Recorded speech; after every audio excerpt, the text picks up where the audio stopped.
In this video, we're going to be breaking down each and every 4 threat in Marvel Crisis Protocol.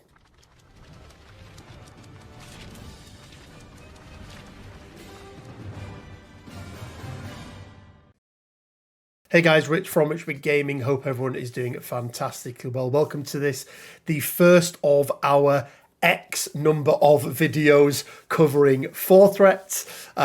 73 to get through in total, so quite a lot. But joining me to go through all of these 4 threats is, of course, the one, the only, Mr. Quinn Duggan. Quinn, how the hell are you doing, sir? And I can see already your beard is coming on. It's like a winter coat.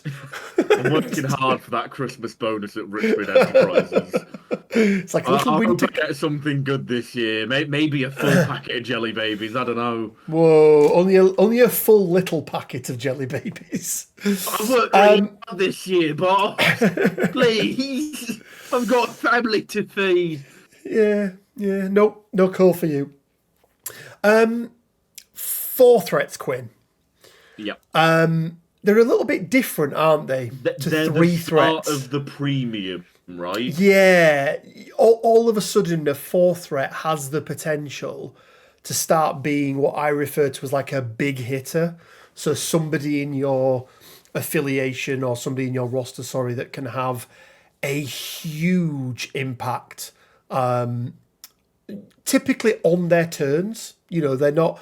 We're sort of moving out of the realms of some of the more supporty type characters. There are a couple in here that do certain things, but and I think for me, Quinn, really what I'm expecting from a 4 threat is really they have a bit more of a this is your job, and you need to be able to do that consistently. Whether it's being able to go up and stand on a point and not be moved off, or have some displacement, deal a huge amount of damage, and you need to fill it, right? Yeah. And also, I think the interesting thing with 4 threats is, I'd argue probably in the majority of games, they don't make up the majority of a squad, right? Like, no. I'd assume in the typical 5-man squad, like 2 of the 5 characters will be 4 and above, in my mind. In a typical squad, like obviously the higher threat you go, the more likely that is to be skewed the other way. The lower threat you go, much the same, just in reverse. Yeah, and I think what you're often looking for is, or what I'm often looking for is a 3 and a 4 threat that do a similar thing, and it lets me then flex up and down. Yeah. This is my 16 threat squad. This is my 17 threat squad, for example. But there's a lot, as I mentioned, there's 73 to go through, Quinn, which, I mean, we did have the year and a half of 4 threats, didn't we, where it just felt like every single model that was released was a 4 threat character. You seem like the Muppets counting song, right? But 1, I can only count to 1. And he gets stuck on 4. I feel like AMG got stuck on 4 for a good long while. I think they might have done. Yeah, I think they might have done. But let's have a quick look at the tier list itself, Quinn. And I think kind of it sort of evolved really in terms of what each of the rankings is going to be. But S through to D, and really what we're saying with S tier is that they're not only an exceptionally good character, there's something about that character, whether it could be a tactics card they've got access to, it could be something on their card, it could be a gem that they've got access to, but not at this level, don't worry, that they just really break the game. They either don't conform to precedents that have been set. We spoke about that with Gwen, didn't we, in the last video, with Ghost Spider, how she can just keep doing that pull and up to 5 times essentially, depending on how much power she's got. Technically, she could do it actually more, no, she could right? She could do it more because she can generate power as well, can't she? And things like that, or things that are just so egregious that you're just like, yeah, that's not good for the game. Like it's not a great thing. A tier are going to be those very, very good characters, but they don't really sit in that egregious category. And I think some of the old S tiers, because of the removal of certain tactics cards and things like that, could see themselves in that A tier slot. B is going to be perfectly balanced. They are a perfectly balanced character.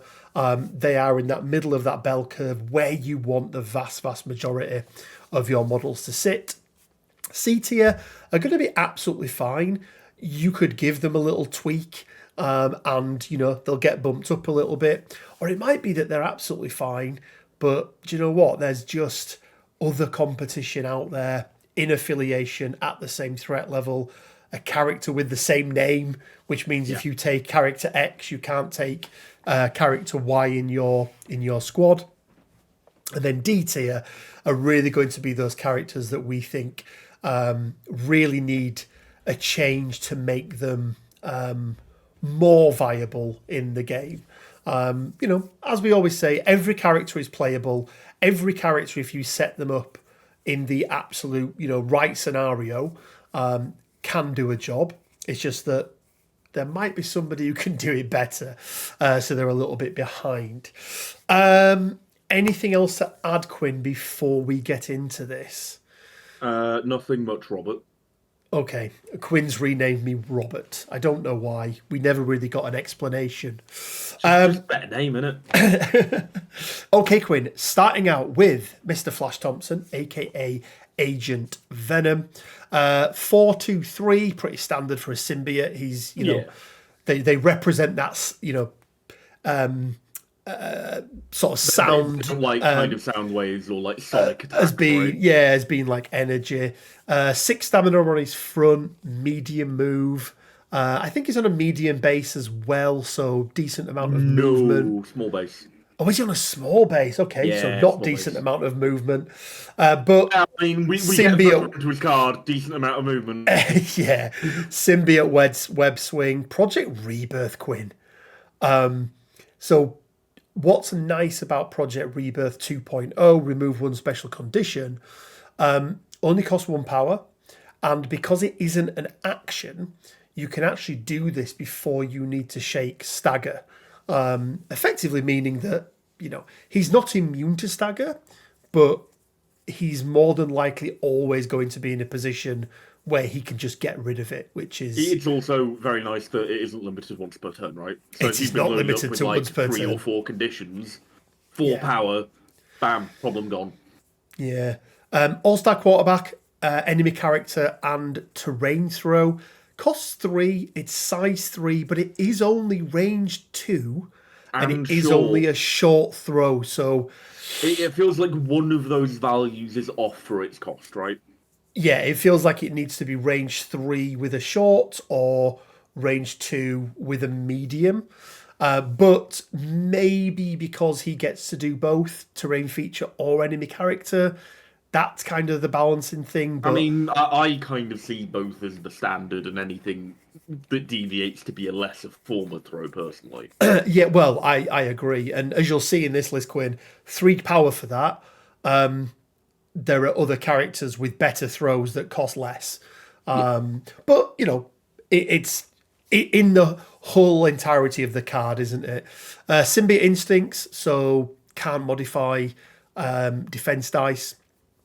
So modification is anything. So that is the reroll of them. That's turning anything them into apart cover. From counts as, right? Anything that is other than counts as, yes, yeah. So if you count blanks as blocks, you still get to count them. Or if you get to count, for example, a failure as a crit, right? Yeah, that one works as well. Clintar, Firepower Quinn. It's fine. Range 4, dishes out a bleed. It's a gun. It's a gun that dishes out bleed, Quinn, which is really what most guns should do. If you get shot, I feel like if you get shot, usually blood is involved in that. It is only on a wild though. Power equal to damage dealt, but it's absolutely fine. Incendiary grenade, only range 3. It's only 5 strength. It costs 1, but it's a guaranteed incinerate. No trigger, isn't reliant on damage, which is really nice. Like, you're typically opening up with that to then soften up the defenses for whatever you're following up with, right? Yeah. And then a beam attack, Quim, that can really dish out a lot of damage. Beam 3, strength 7, costs 4, but it's that lashing tendrils on a wild and a hit. After each attack is resolved, deal 1 damage to each other enemy character within 2 of this character. So if you've got 3, maybe even 4 people, right, because he's got that web swing to get himself into a nice position, to be able to do that beam attack. If you've got people within other characters within range 2 of you, including the ones that you're attacking with the beam attacks as well, by the way, it can, if you get those triggers, it can dish out a huge amount of damage. He does bring a couple of tactics cards, Quinn.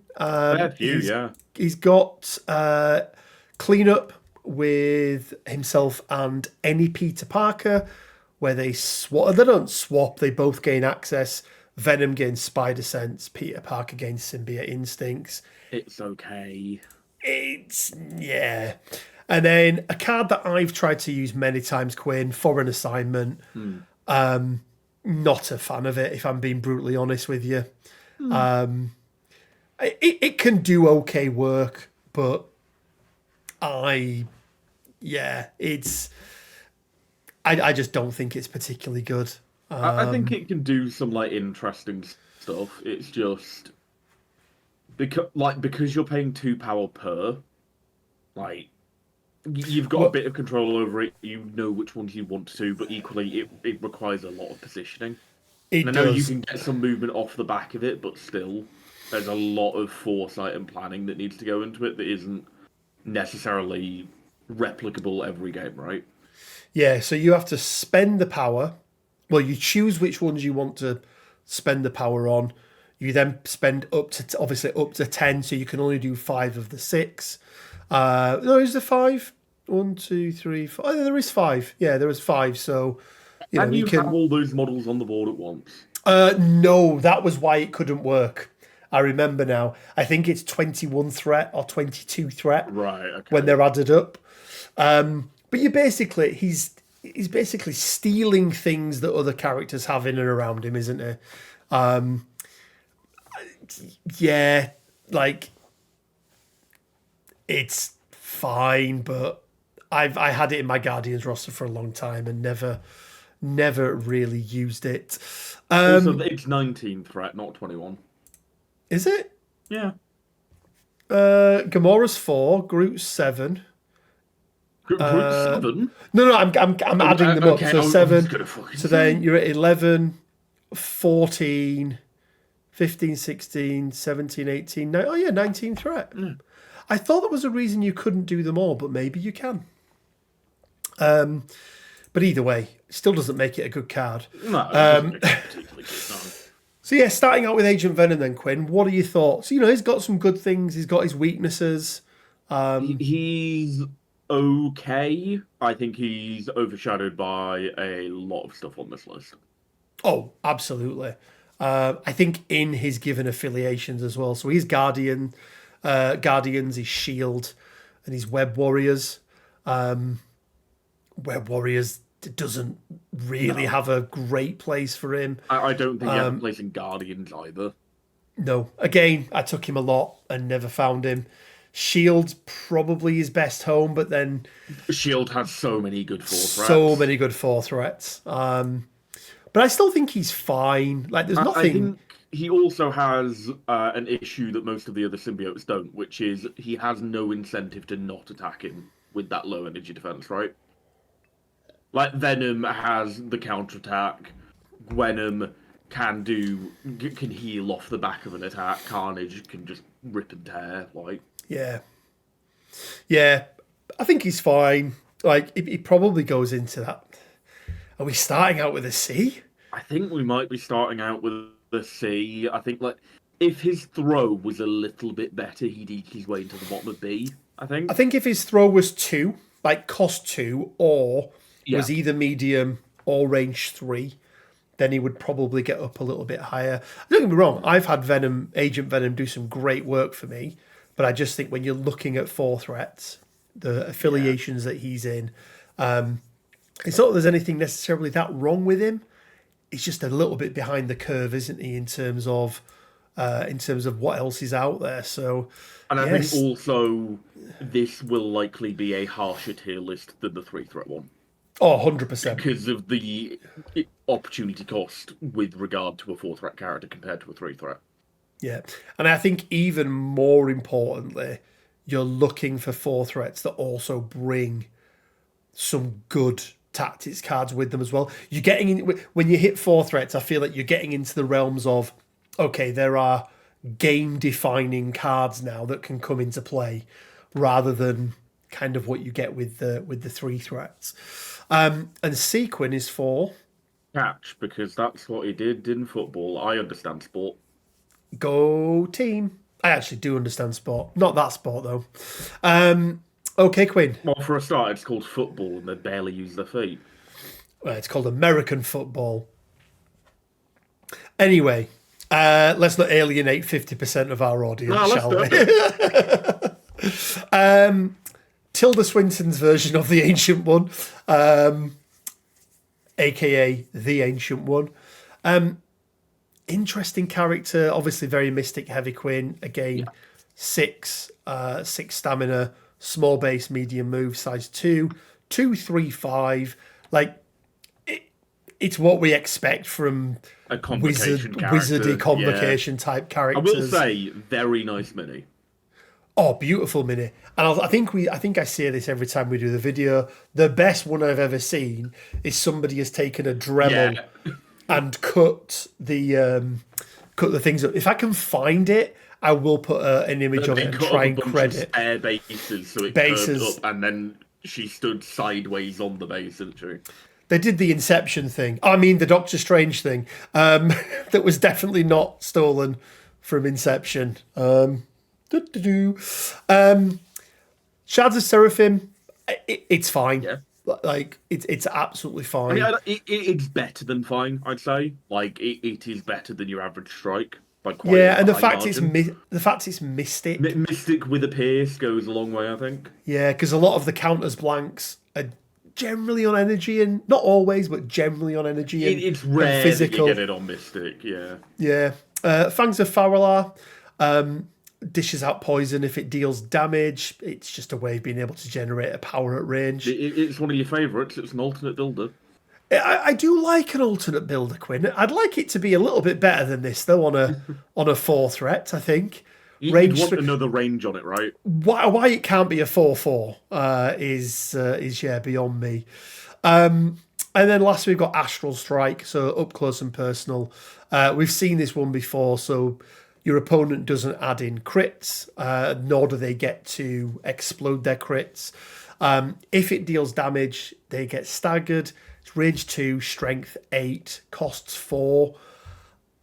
Again, I think it's fine.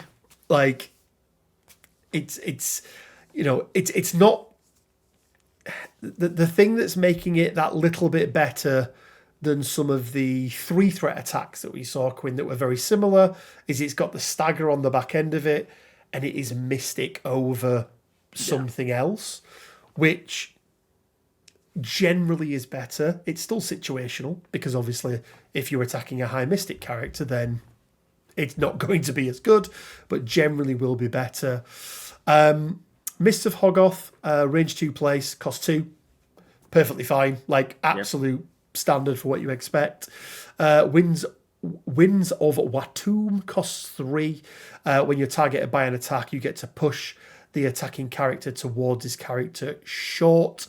You'll see why in a moment. Keeper of the Eye of Agamotto.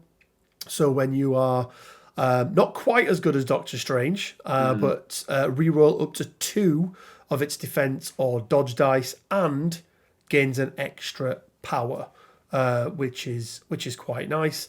And then Martial Artist, which is why that Winds of Watum can be nice. I think it's overcosted, if I'm being brutally honest with you, Quinn. I think 3 is a lot. 3 is a lot, yeah. There is no range on it, so it does mean that if somebody is attacking you at range and they're stood on a point, you can then push them off the point. Second attack, then just, yeah. Yeah, like, but... it's all right. Yeah. Doesn't bring any cards, I don't think, No. Quinn. Obviously, a lot of the Convocation characters didn't have their own. They just came with a lot of affiliated cards. 9,000 affiliated cards. She's a weird one. Like, I feel like a lot of the Convocation ones are a little bit weird. I think there's one main issue with the majority of the Convocation characters, which is they've accounted for physical defense in terms of attacks, but not collisions, for the most part. And it's a huge problem for them, isn't it? A huge detriment to them. And I don't necessarily think it is an intended one, per se. I think because you can kind of see it in terms of the design differences between Enchantress and Mysterio, for example. Those kinds of characters that rely on like a higher mystic attack to somehow circumvent, normal attacks from energy or physical or whatever it may be. In Enchantress's era, when she was released, didn't have anything to do with collisions. Yeah. Later down the line, when they decided to design and release Mysterio, they'd clearly learned from those earlier characters. And I think the Convocation characters kind of suffer from the fact that they were released in an awkward time slot between that realization happening and therefore being implemented in design. Yeah, I do think so. I mean, it's not a character you're ever really going to see splashed. She is Convocation, she is Defenders. I can't remember the last time I saw her in Defenders or Convocation. I actually can't remember the last time I saw her played, which probably speaks volumes to... Yeah, and once again, she's only a little bit away from actually, being where she needs to be, right? Oh, if she could do something to just stop that collision damage or reduce that collision damage or something... then I think she could be really good. So I don't quite think she is, scrap it and start again D tier. I think, she needs probably needs one little thing that is... Yeah, like maybe Winds of Tomb to 2 and some kind of something that helps with collisions, whatever that may be in terms of form. Something. And a one-off brace just isn't it, right? Just something if she just took if she counted things thrown at her as being one size less, just because she's doing weird mirror dimension shit. I mean, to be fair, a lot of the Convocation ones, they repel things being thrown at them with their mystic minds, don't they? Yeah. I don't think you can give them... maybe even a spend 2 power, and she gets to use a mystic. Yeah. Instead, I could see that. I think that'd be fine. So I don't quite think, Quinn, she's going in the depths of D, but I'll let you go first. Where do you think she goes? I think I'd be more likely to play her than Flash, if I'm being honest. I think we're going to upset some people already with that one.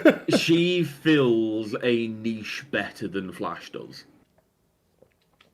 Flash has far more competition in terms of the long-range pew-pew type full threat. There aren't as many mystic, brawler characters, as it were. Yeah, I think that's probably fair, Quinn. And C is for? Cap of Baldness, which is not something she wore because she just shaved her head. She just shaved her head, yes.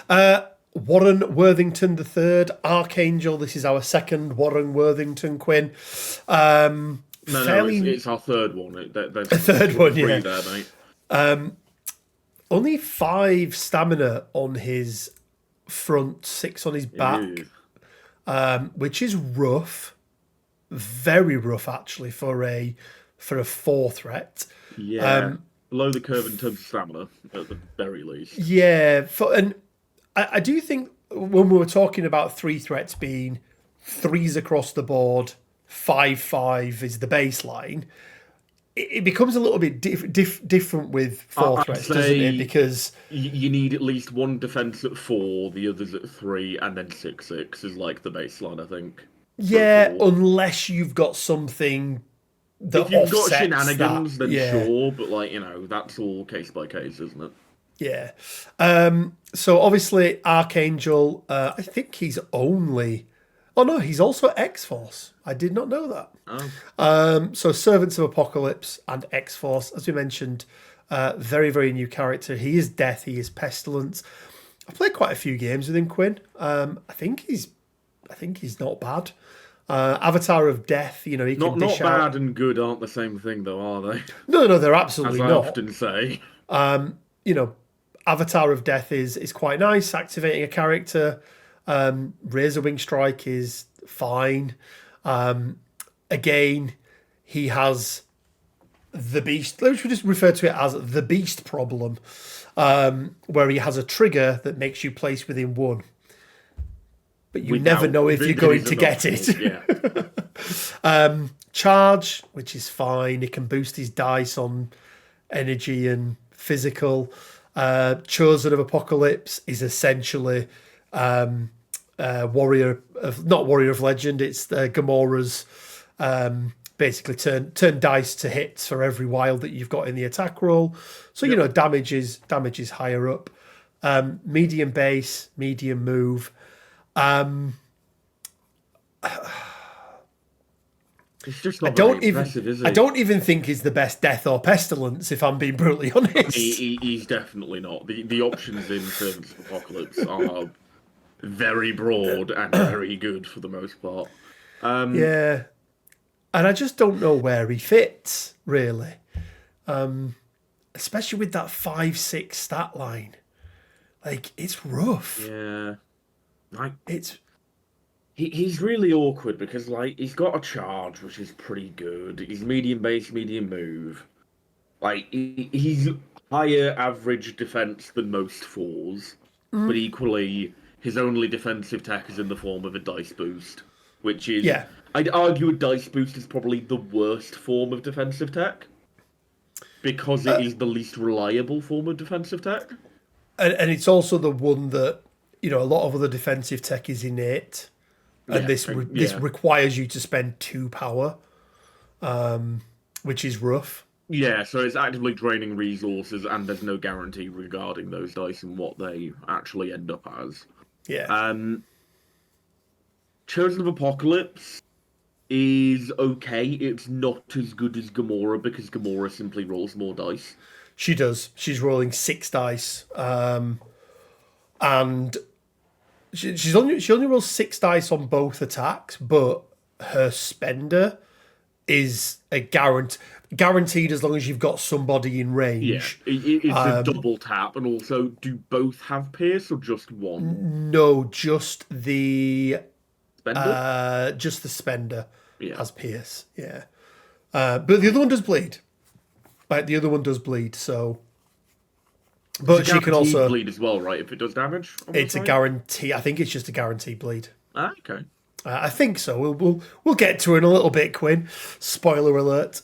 Yeah, I think I don't know. Is he a bit of a swing and a miss? Yeah, I'm not sure what his niche is, and I think that's inherently a problem if I can't figure that out with a model. If a model's rules don't clearly give me an area of play for them to specialize in, there's probably something a little missing. So he does have cards, right? He's got a couple of cards. He's got a team-up card with Psylocke. So Battlebound, when Archangel begins a move action within 3 of an allied Psylocke, he may spend 2 power to play this card. When Archangel ends this move, place Psylocke within 1 of him. Psylocke may immediately perform 1 of her attacks that has a power cost of 0. That's actually pretty good. Yeah, it's not bad. I mean, it's drop off, right? Like it's a form of. But rather than being one each, it's two on his part. I think if it was one each, it would be way better. One each would be a lot better. Because Yes. you just have, it'd be a lot easier to get off earlier in the game, which is when you want to be doing that kind of thing. Because the optimal way to play that card would be to do it with a charge, right? Oh, absolutely. Because then that's requiring 4 power off of Archangel, which I don't know if he's going to build it because he's only range 3 on his attack. He needs to wait until minimum turn 2 to charge in most places. Yep. And also, I'd argue that he isn't enough of a threat for an opponent to actively want to target him early doors. Yeah, it's can he use... You can only spend the Apocalypse power on Apocalypse things, can't you? They have to be the Horseman abilities. Yeah, you can't just spend them on anything. Yeah, so it's... Yeah, and then his other card is Death from Above. Archangel may spend 2 power to play this card at the start of his activation if he is overlapping a terrain feature. This turn, when Archangel attacks a character that is not overlapping a terrain feature or is overlapping a terrain feature of a lesser size than the terrain feature Archangel was overlapping, add 2 dice. I mean, if you set it up right, going 2 power to do 2 7-dice razor wing strikes. Yeah. You build a fair bit of power, but once again... It's not great, is it? I think a lot of what Archangel's issues come down to is a lack of early doors power generation. Yeah. I think I would much prefer if he had his razor wing strike was a range 2 attack, and he had a range 4 knife feather throw thing. Feather throw. Yeah. Whatchamacallit doodah. Which was it gives you a flat 1 power. Maybe it has a pierce or something, but it's 4 dice, something like that. Yeah. Something he could do turn 1 where he just goes move forward onto a point, wang an attack off into someone. Job done. Yeah, because the problem is, and you could say, well, he's got the thing where he can. I think we spoke about Proxim with this. She can move, make her attack, and place within 1. You can try that with Archangel, but if you don't roll the crit, then you ain't getting it, and you're essentially a VP if you don't down. Want it and you do roll the crit, well, you're stuck with it, unfortunately. And I do feel like we have to mark him down for that, Quinn. I think it's a serious penalty. It's a serious offence. And it's not your first offence, AMG. You've done it before. You're getting carded. That's how sports work, isn't it? Yeah, absolutely. Simbin, 10 minutes. I think he's C tier, Quinn. If I'm being brutally honest. I think there are better options in all of the places where he is, which is X-Force and Servant of Apocalypse. There are just better options. Yeah. He's either side of Mr. Flash, I think. It's probably there because of... Do you know what? Because of that range 1 place. I think that's a fair thing to be a deciding factor. Yeah. I do think it's worth mentioning that Avatar of Death is a pretty good spender. Yeah. 3 power for range 3, 7 dice, wild stagger, or activated if you've already got it. He's just the quote unquote missing health on his front side, the forced place, and just the general inefficiency of his power economy. I think does mark him down enough to be bottom of C. Yeah, I do think so. I do think so. And Sequin stands for... Cut his wings off. Cut his wings off. Wow. Because that's what happens, right? He gets his dad cuts his wings off, and then he becomes Archangel. His dad clips him. Yes. Yeah. Okay, Quinn. Baron Helmut Zemo. So obviously, look, it's another guy who's going in seated. We're off to a obviously, great start. 5 stamina. I mean, let's just say how it is, Quinn. He's not as good as the 3-threat version. No, I think if you put this one in the 3-threat one in a straight up fight, the 3-threat one wins. Yeah. Quite comfortably, honestly. I don't think Army of Evil is a particularly good... It's not a good leadership in general. It is the worst Hydra leadership. Yes. Like, Yeah, I think no matter fair. what way like you're running your list, the most generalist Hydra one is Master of Hydra Red Skull, right? You're standing on or holding a point, you get power. That's always useful. If you build for a specific squad, you play Strucker, and it's one of my favourite leaderships in the game. This is just bad. I mean, it does essentially let you play 6 team tactics cards, right? Whoop-de-doo. There's so many good tactic cards left in the game, aren't there? Yeah. I struggle to pick 5, let alone 6. Well, especially with the fact that there's so few neutral, not unaffiliated, but actually neutral that are not bound to a character. Yeah. Also, the only good Hydra card is Scientific Method. Yeah. That's just how it is. Like, the rest of them are just bad. Yeah. Also, Quinn, another 4 health character, another 5/6 stamina. Yeah, not the way around you want to be loaded. Doesn't have the long move. Doesn't have the charge.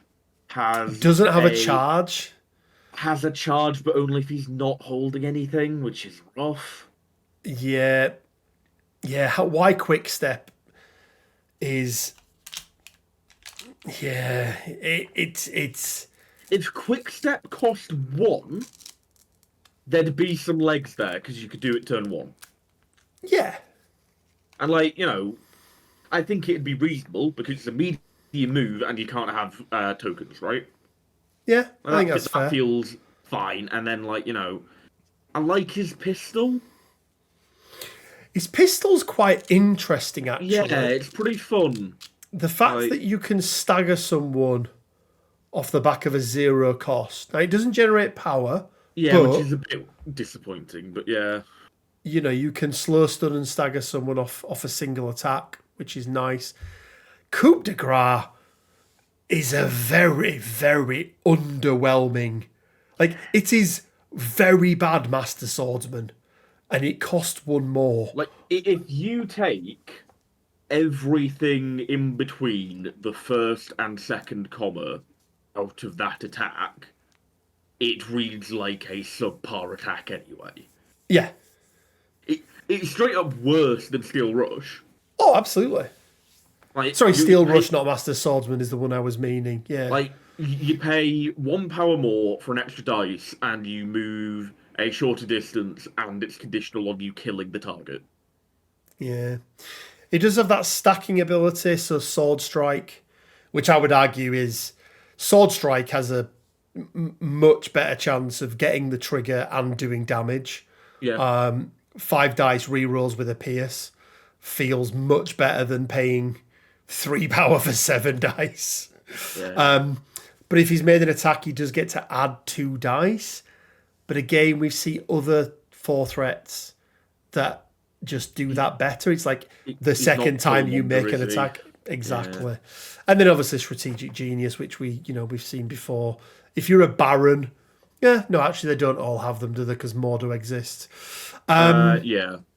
But is it only Barons that have it? I think it is, right?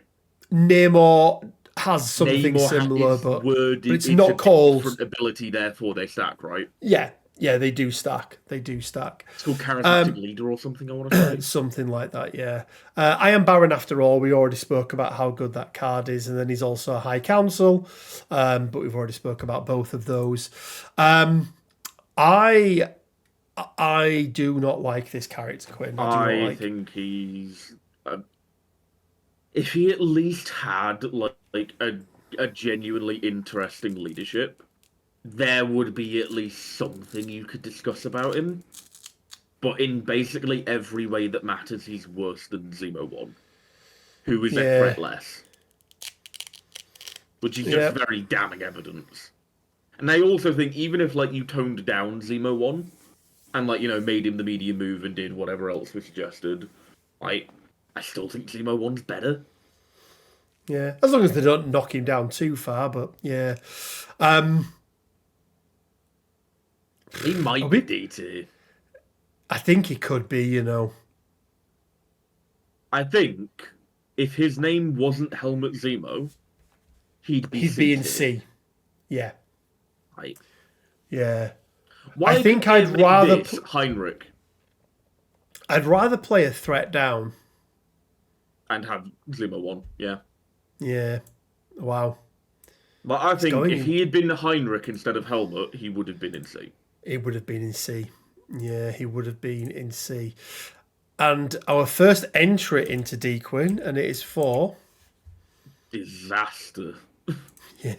He's just a disaster of a card. Like, the best thing about him is the fact that they made I Am a Baron because of him, but that is true. To limit it to him. Yeah. He's not very good. No. Okay, from a D tier character to a significantly better character, Quinn. Oh yeah, definitely. Told Horseface, Beta Ray Bill. You mean BoJack Northman? BoJack Northman, yeah. Our first Asgardian on the list. Technically not Asgardian. He's blessed by the All-Father. Yeah. But he is part of the Asgardian affiliation. He's also a robot that's better at being a robot than Human Torch. Is he a robot or is he cyborg? Cyborg, isn't he? Yeah. He's got the robot immunities, and that's what matters. Yeah, bleed, incinerate, and poison. Look, we've spoke about Bill many, many times on this channel, but the high-level stats for him are he's medium move, medium base, as we just mentioned, a whole bunch of immunities. Generates 2 power, which used to be very important with eyes. Yeah. No longer generates a thing, 2 power per turn. Carbonite cybernetics, reduce damage by 1, so you can reduce it to 0. Minimum 0, yep. And it's all damage, neutral and enemy. He's got aggressive. He's got aggressive. By a different name. Immeasurable strength, which is quite clearly measurable. Which is measured at size 4, yeah. Yeah, I mean, compare this, Quinn, right? Cost 3, the same as Agent Venom. It's size 4. It's within 2. That's already one improvement over him. And it's medium. And then it's medium. So like, it just doesn't make sense. Both ways we suggested, and it costs the same. Yeah. On a character that arguably has an easier time generating power. I want to call out Incinerate here, Quinn, as well. Yeah. Because certain conditions in the game have a little bit more impact because they can be given out by Crisis. Yeah. So Stun and Incinerate, I think, are the only 2 now that we've lost. Yeah, because they got rid of Terrigen Mist for some reason. I hope it comes back with Champion. I used to like that one. Yeah, I used to like that one. Summon the Storm is a really nice attack. God Hunter can be brutal against big characters because he can throw them away. He does have access to a couple of cards. One of them is a team-up card. We covered it recently on the channel. Brothers in Arms. It is stupid. It's now restricted. I'm so shocked that it wasn't just banned. I'm shocked it wasn't banned. Thor and Bill may spend 1 power each to play this card, while within 2 of each other this round. The characters that play this card gain the superpowers shown below. They cannot be advanced, thrown, or placed by enemy effects, and they add 3 dice to all energy attacks. So all of a sudden, Summon the Storm becomes a 9 dice for 2 power, with potentially 2 rerolls if they've got flight. He's all round good, Quinn. I am going to say it's also worth mentioning Scuttlebutt. I feel. Oh, Scuttlebutt! This I'm not going to say it won me the game. It's a sleeper card, I think. But so basically, the nice thing about Scuttlebutt on me, range 5, it's 0 cost, and it's strength 2. But you can add dice equal to the power that you spend to play this card. So you can spend any amount of power. So you actually don't need to spend any power on it. You can just play it. It ignores line of sight. But what you're looking for is it doing 1 damage, because you can throw the target character short. But you can only play this card when you've made an attack. So it's off the back of an attack. Now, there's a couple of scenarios where this can be really good, Quinn. You've double tapped someone and you just haven't quite gotten the damage through that you needed. Or characters that have, after the attack is resolved, triggers, because this will go before there after the attack is resolved. So quite nice into a Dracula.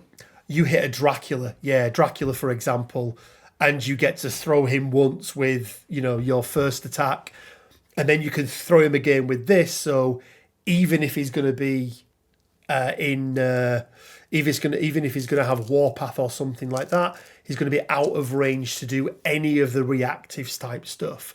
Can also be played on Scourge as well. Less seen on Scourge, but I quite like it. It's a very nice card. Not stapled by any stretch, Quinn, but still a nice card. I think Bill's really good. I'm going to say something. Okay. I no longer feel, since the loss of Eyes on the Prize, that Bill is an S tier character. I think he has been knocked down a peg or two. You do not see him everywhere now because of that opening play. You only really see him in his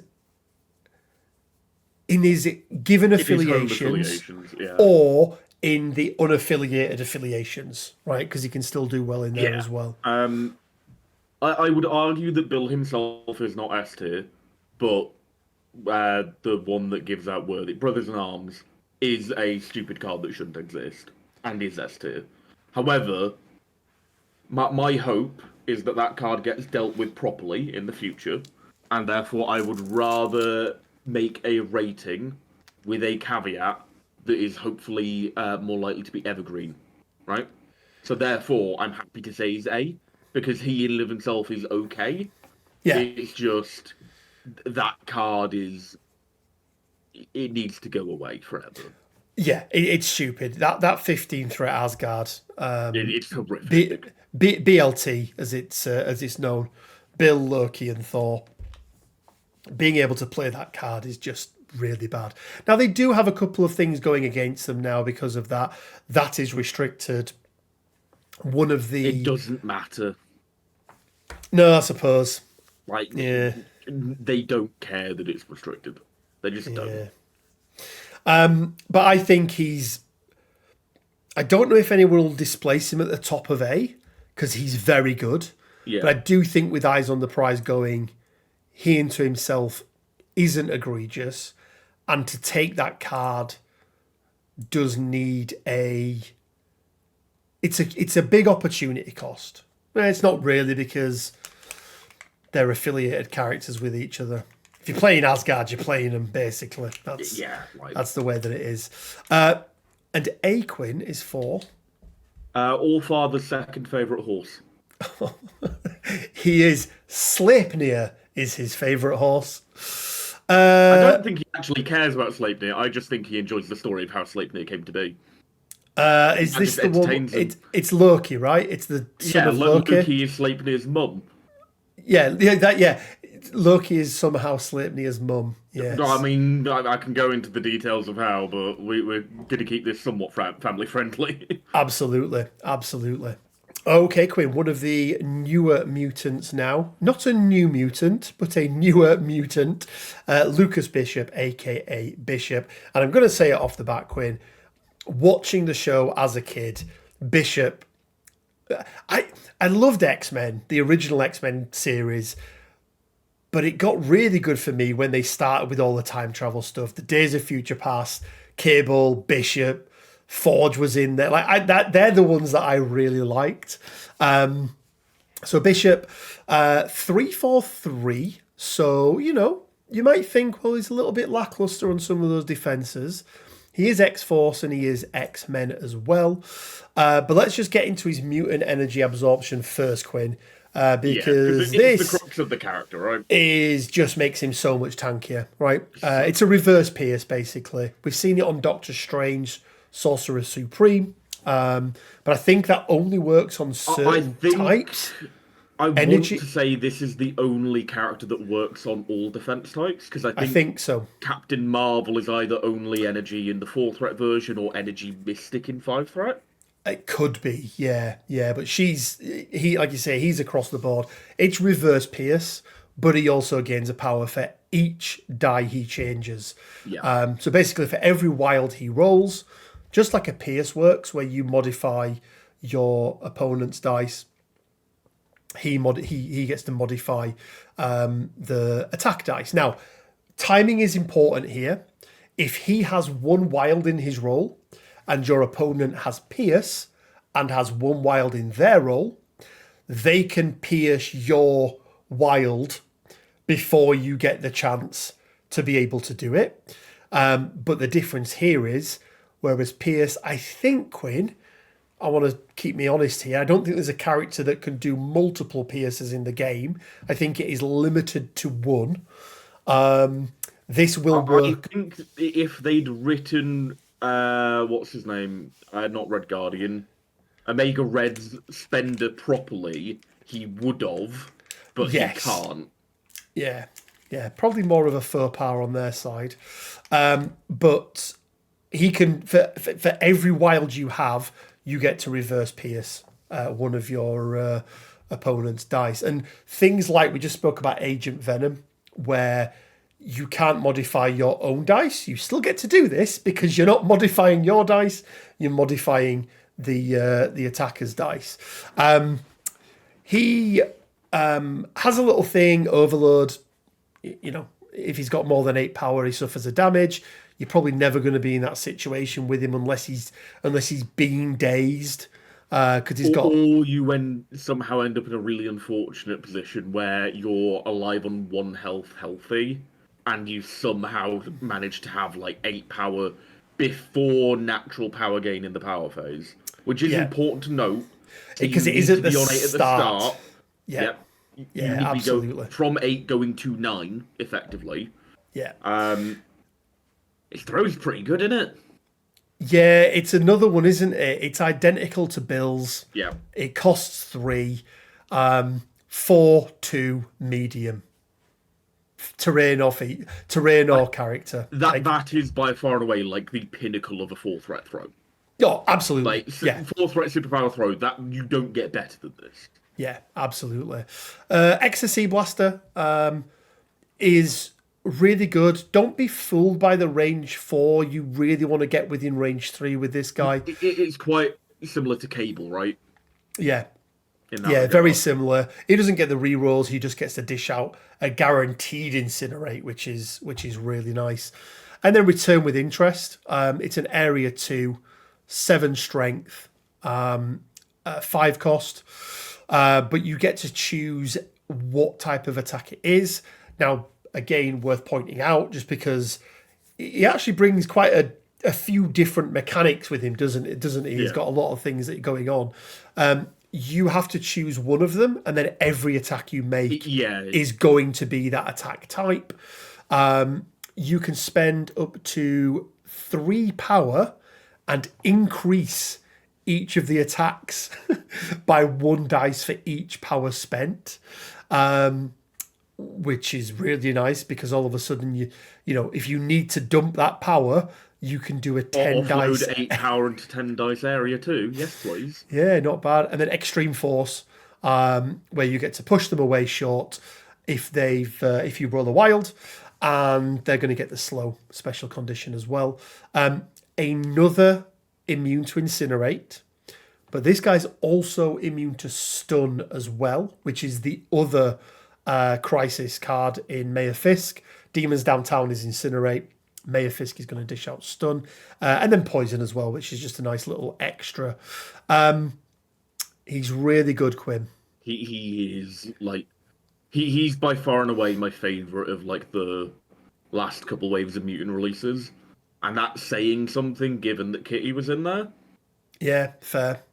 Although I don't think Kitty was as good a character as what we wanted. Or at least what you wanted. I wanted, like, Red Queen of the Hellfire Club Kitty, where she's, like, the privateer. Like, that's the Kitty I want. I don't think that was ever going to happen. I think it might end up happening at some point in the game's life. Maybe one day. I think he's really good. Very comparable to Bill in terms of his role within his given affiliations. Dishing out a lot of damage, character throws. Yes, he doesn't have the spend one to reduce the damage, but he's got the mutant energy absorption, which is he leans a bit more towards the aggressive side than Bill, but yeah, definitely 3-4-3. So not in that regard. Yeah, 3-4-3. So not quite as good defensively as Bill, but again, it's hard to compare the two. If you roll the mutant energy absorption wild, you can like turn off triggers and all sorts of different things. Like, that is true. Yeah, that is true. I am going to let you go first here, Quinn, because I think you have got a potentially controversial placing for this boy. I think our lad Lucas is top of A. See, he is very good. He is very, very good. By the way, I'm agreeing with A tier, by the way. I am absolutely... I don't think A tier was ever in contention. It's just no. fair. No. The argument I would make is much in the same way that I made my Bill rating with the intention of being evergreen with regard to hopefully AMG pulling their finger out and getting rid of that card. The moment it goes away, I think it's a clear victory for Bishop. At the moment, that card is still only playable in one affiliation. No. Multiple. Is it? It's not an Asgard only card. Is it not an Asgard card? No. No. I don't think it's an Asgard only card. Oh my god. It's not, is it? And they didn't immediately ban it. Have a word with yourself. What are you doing? So, here's where I'm at. All right? That card right now exists. And I think because that card exists, even though it is... I think if that card wasn't restricted, then Bill may have been in S tier. Oh, I think Bill would have been in S tier, 100%. Yeah, but I think because it's restricted, it increases the opportunity cost. If that card goes away, I would say yes. Bishop is a standalone character without any tactics cards, because he does have one. We spoke about it last time round. It's the Gambit Mutant Traitor team up, which is actually a really good card. It's just such a shame it's attached to Gambit. Yeah. Like that's the only problem. Standalone characters, no tactics cards. I think I give it to Bishop. Yeah. With the existence of that card, I think, and Scuttlebutt as well, right? So Bill's got access to two very good. I would also like to temper this with the fact that we are talking about a 10-threat combination compared to a 4-threat standalone character. And I know we are. Like, if we're running that scenario and we go, okay, we can have Bishop and 2 3s. I think there's an argument to be had there regarding that. But I think on a character per character basis, I think Bishop's better. Oh, are we going to do it? Are we going to put him there? I mean, you're the one in control of the mouse. I'd shout at you. We'll placeholder it, Quinn, and we'll potentially come back to it should we need to. An A is for Absorbing the oppressive might of Bill and his stupid guard. Cool. Okay, next up, Quinn, is going to be Cull Obsidian, a.k.a. Black Dwarf. Why, oh why, do they need to give this one guy multiple names? Because some people don't understand what stars are. Yeah. Right.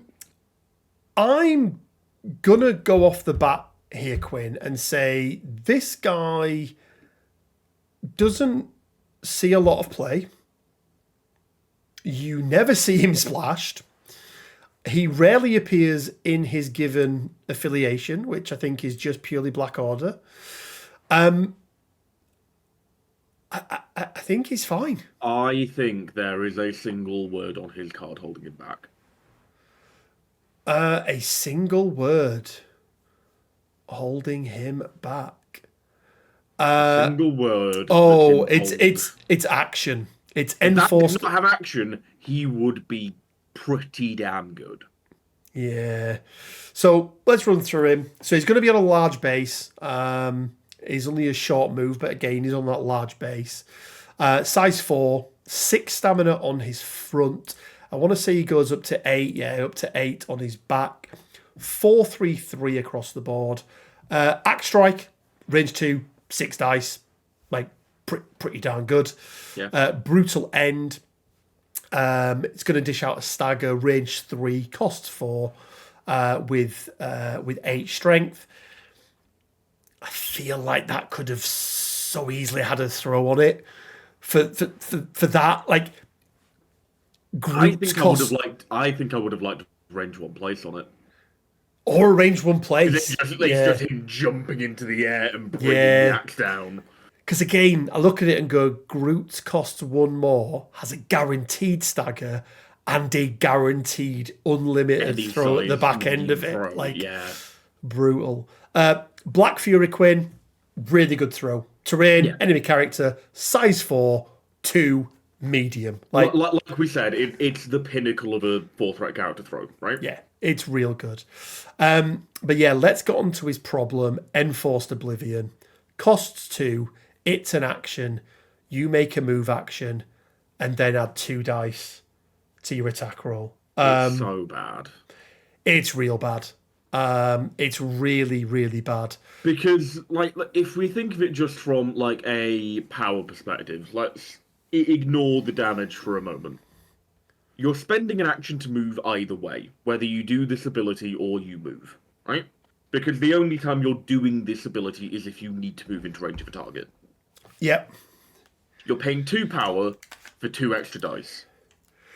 Odds are those dice end up with, like, 1 point something successes, right? And it's a low point something because of you have to factor in a crit, the potential of a crit at the very least. Like, it's not good from a power economy perspective because the majority of the time you're losing a power overall. Yep. And you're not gaining anything in terms of action economy because for some reason this ability costs an action. Nope. No, it's really bad. It's really bad. Like you say, they could remove the word action. And he'd be absolutely fine. He'd be perfectly fine. Yeah, perfectly fine. Intimidating presence is nice. Yep. Takes a hit for someone. And then invulnerable skin reduces damage by 1 to a minimum of 1. Again, keeps him alive longer. Yeah, Enforced Oblivion is just not something you should really be doing unless you've got a whole bunch of power. And even then, like, just, it's not very good. If you have 10 power, if you've got 8 power and let's say if you've got 9 power, here we go. If you've got 9 power and you need to move, then it's worth spending because it means that you have enough power to do a brutal end and then a Black Fury if you need it. Right, yeah. But arguably, you probably want to keep 2 power on him for intimidating presence. I would also say, if you remove the action from Enforced Oblivion, it probably only gives him 1 dice, not 2. Yes. I think that's fine. I think that's fair. Like, if he goes in and does, like, 7 as a builder, that's, like, scary, but he is slow. I'd also be happy just making that a range 2 place. Okay. Like, he's jumping around, isn't he? Yeah, I can see that. He's got a couple of tactics cards, Quinn, I think. Oh, no, he's just got the one, actually. Black Onslaught, if Black Swan is within range 2. Oh, yeah, this is the drop-off, right? Yeah, of an allied Black Dwarf. When she uses the charge superpower, spend a power each. After the charge movement action is resolved, but before making the attack action, you may place Black Dwarf within 1 of Black Swan. It's drop-off. Why can't Black Dwarf hit you off the back of this? I do not know. Because other cards let you. The problem here is it's actually not a bad card. In fact, it's fine. It gets him up the board.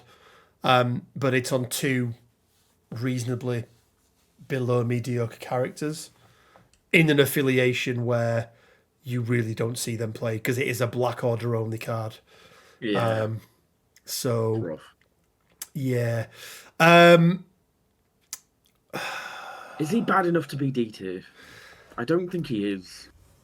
I don't think he is, but I think he is propping. Is Helmet Zemo bad enough to be B, really, Quinn? Sorry, D. I think, well, like, because his name is Helmet Zemo, yes. And I think that is the only thing that puts him in D. Like, if he was Heinrich, he would be C. Yeah. But he's not. He's Helmet, and he is, standing in opposition to one of the best 3 threats in the game. Yeah, you're right. I think he stays out of D, but I think he goes I think here. the 2 things that are keeping Black Dwarf out of D are Pinnacle 4-threat throw and 6 dice base builder, right? Yeah, which is nice. But those are the 2 things he's got going for him. Yeah, it is quite nice. And Sequin, I mean, I kind of spoiled it at the beginning, didn't I? Because there's an Obsidian. There we go. Black Panther T'Challa, Quinn. This is going to be Black Panther 1, so the original Black Panther. We already looked at Chosen of Bast in one of the previous videos. OG Black Panther, Quinn, for me, still stands up. Oh, he was so good. As a good leader. I'm not going to say a great leader anymore, but as a good leader, but I would say as a really good character. 4-3-3, 6 stamina on his front. I want to say 6 stamina on his back as well. Yeah, long move with a pounce, which is really nice. Vibranium armor on his healthy side, which adds blanks. Yeah. And then when he's injured, vibranium armor turns into adding 2 dice.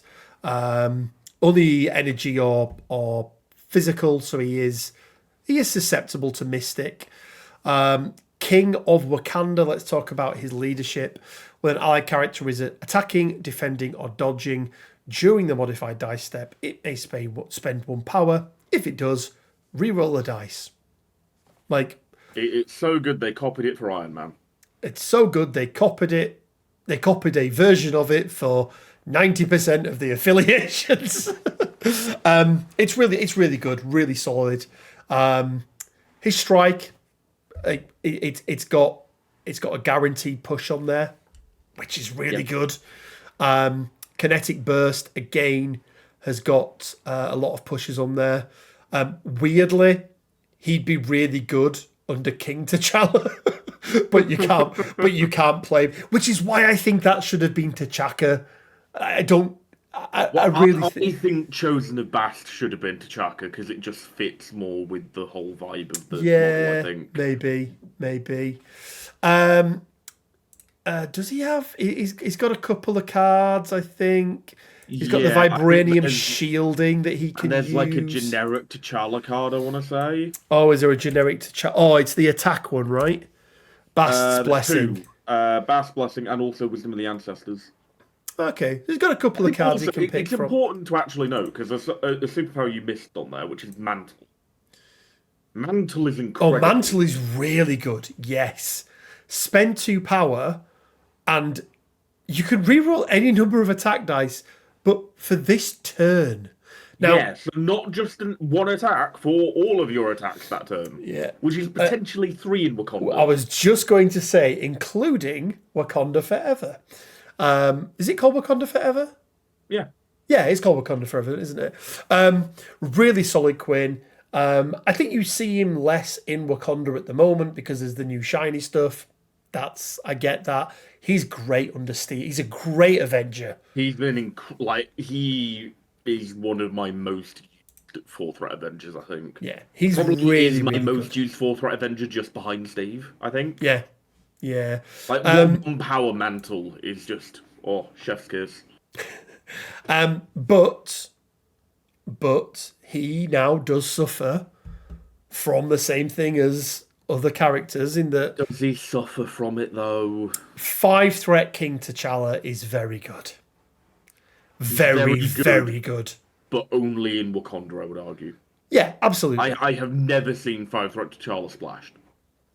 No. I have seen this Black Panther splashed a lot. Through various eras of the game's history as well. Oh yeah. But right here, right now, I don't think he's a particularly highly splashed character. I don't think you see him in a lot of places. I still think he's got very good legs in webs. Yeah, he's pretty good in webs. The place where you used to see him, he's fallen off in that regard, but I don't see an actual reason for why. Yeah, that's fair. That is very, very fair. I think he's good, Quinn. I like him. He's solid. I'm going to let you go first, and then I'm going to tell you where I think he goes. I think he just about pokes his head up into A2. See, I was going to say he's at the top end of B tier, and is at the and let me give you my reasonings behind that versus some of the other models that we've got in there at the moment. I just think when he's good, he's solid. He suffers from that early character syndrome where he just doesn't quite have the same amount of stuff that he can do. I mean, you say that. Defensively, I would argue that he is on par with Bill and Bishop because of the counting blanks. Obviously, that's only on his healthy side, which is It is only on his healthy side. Give him a little demerit. And only against 2 of the 3 attack types as well, right? Pounce is obviously not as good as Pinnacle of 4-threat throw, right? No, nowhere near. But I think even though it is much worse in terms of its defensive output, it is also a maneuverability tool. It is a little bump back up from where you probably would put it. Mantle is a stupid good ability. Mantle is very good. So stupid good, I'm surprised it ended up on a character released this early in the game's life cycle. Yeah. There's a reason we haven't really seen a character since that has something like it. Yeah, does he lose? No, he keeps it on the... He keeps Mantle, yeah. And keeps it on that side as well. Similar to Bishop, he's got an adjustable dice level spender, which is always nice. And he also guaranteed displacement off of a builder, I think, is also it's not talked about enough, I don't think, because he's the opposite of the Beast problem. Yeah, because it always It's just happens. guaranteed, right? But you have to do it. That's the only You thing. have to right? do You it, have but to do it. because you know it's coming, you can pre-plan for it. Yeah, Which is the absolutely. entire reason we don't like Beast and Archangel. Yeah, yeah, absolutely. I think that all of those things together put him just into A. So And I will happily keep him at the bottom of it for the rest of the list. I'm happy to put him there for the moment. But as we do with these reviewers more, because it's hard, isn't it, when you've only got, what, 8 characters up there of, just over 10% of the models up there at the moment. And then we kind of see where everybody else sort of falls in. So I'm okay with that for the moment. That's fine. I'll allow it. A is for Ancestors' Wisdom. Ancestors. I like it, Quinn. I like it. Which is also a pretty good card, in fairness. It's not bad. It is not bad. 3 power, you get to count skulls for everything for the round. Yes, please. Black Swan, Quinn. Another Black Order character. Oh, she's the character that annoys me. 1 second. 4/4/3. So not bad. 6 stamina on her front. 6 stamina on her back. So 12 in total, which is perfectly fine. Do you want to know what annoys me about her? Oh, go on. Her alias. Oh, it's Black Swan. Yeah, that her name's not Black Swan. No, it's not. It's Yabat Monteru. Yeah. Like, what is that so hard for them to write down? Well, they put Benjamin Poindexter on it, so why can't they do that? Exactly, it's a way easier name to write than that. You put fucking Medusalith Amaquelin Boltagon on a card, you can do Yabat Monteru. You can indeed. Strike, range 2, strength 5. Wild push, Power equal size to 4 damage is pretty dealt. good. Size 4 push is quite nice. Like, it's one above the standard. Yeah. Especially for a size 2 character, right? One above the standard, but it does need the wild. So I feel like that's a perfectly acceptable trade-off. I-beam, guaranteed incinerate with a pierce is quite nice. Gesundheit is really nice. Everything dies. Range 2, strength 8, cost 4. On a wild, throw, unrestricted Any throw. size, yep. Unrestricted, omnidirectional. Follow Only up. short, but still. Yeah, follow up. I feel like it has to be short when it's omnidirectional and just on a wild, like yeeting Dormammu or whoever else about the table. Omnidirectional is a little bit brutal. On a hit, you get the follow up, so you get to make an I-beam attack without paying the power cost, but it does have to target the original character. However, it does ignore range and it does ignore line of sight. So even if you throw them outside of that range 3, you're still going to be able to do that follow-up attack, which is nice. Charge, perfectly fine. Midnight Field, when this character is defending, it may spend any amount of power to use this superpower during the modify opponent's dice step of the attack. For each power spent, this character may change 1 wild in the attack roll to a blank. So something similar to what Bishop has, but you have to spend the power first. But this is really nice for just turning off. A lot of triggers are wild-based, Quinn, aren't they? Yeah. And this can turn off a lot of things. Again, similar to what we said before with Bishop, the timing for this means that if somebody's piercing you, that pierce will go through first, but that's fine. And then telepathic suggestion, spend 1 when this character is attacking. During the modified dice step of the attack, you can re-roll 1 of your opponent's defense dice. So basically, she has Green Goblin's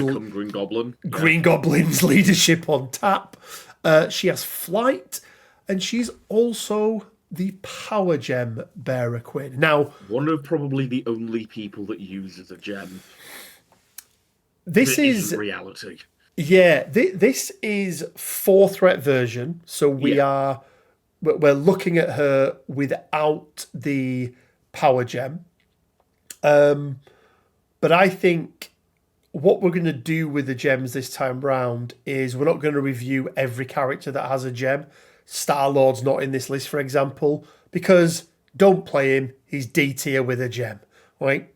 Black Swan, there's a conversation there to be had. There is an argument that because of how her kit is set up, she is actually better with a gem. Because her defensive tech is based on her power. Yep.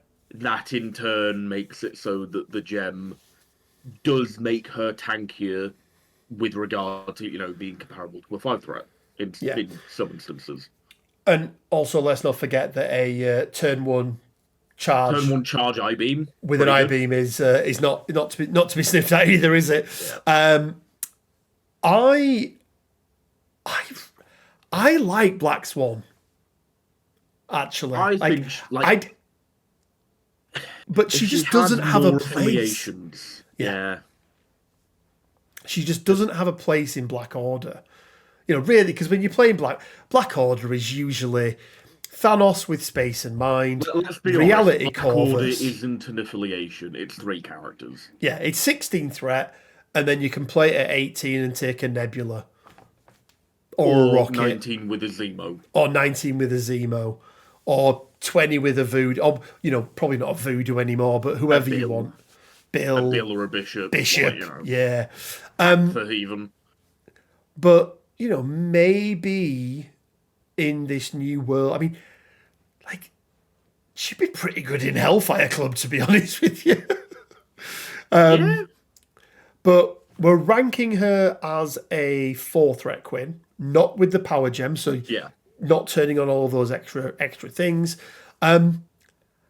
Even though I don't think she gets a lot of play, I think with some of these... I don't necessarily think she needs help, right? No. And that's what I think C and D tier are.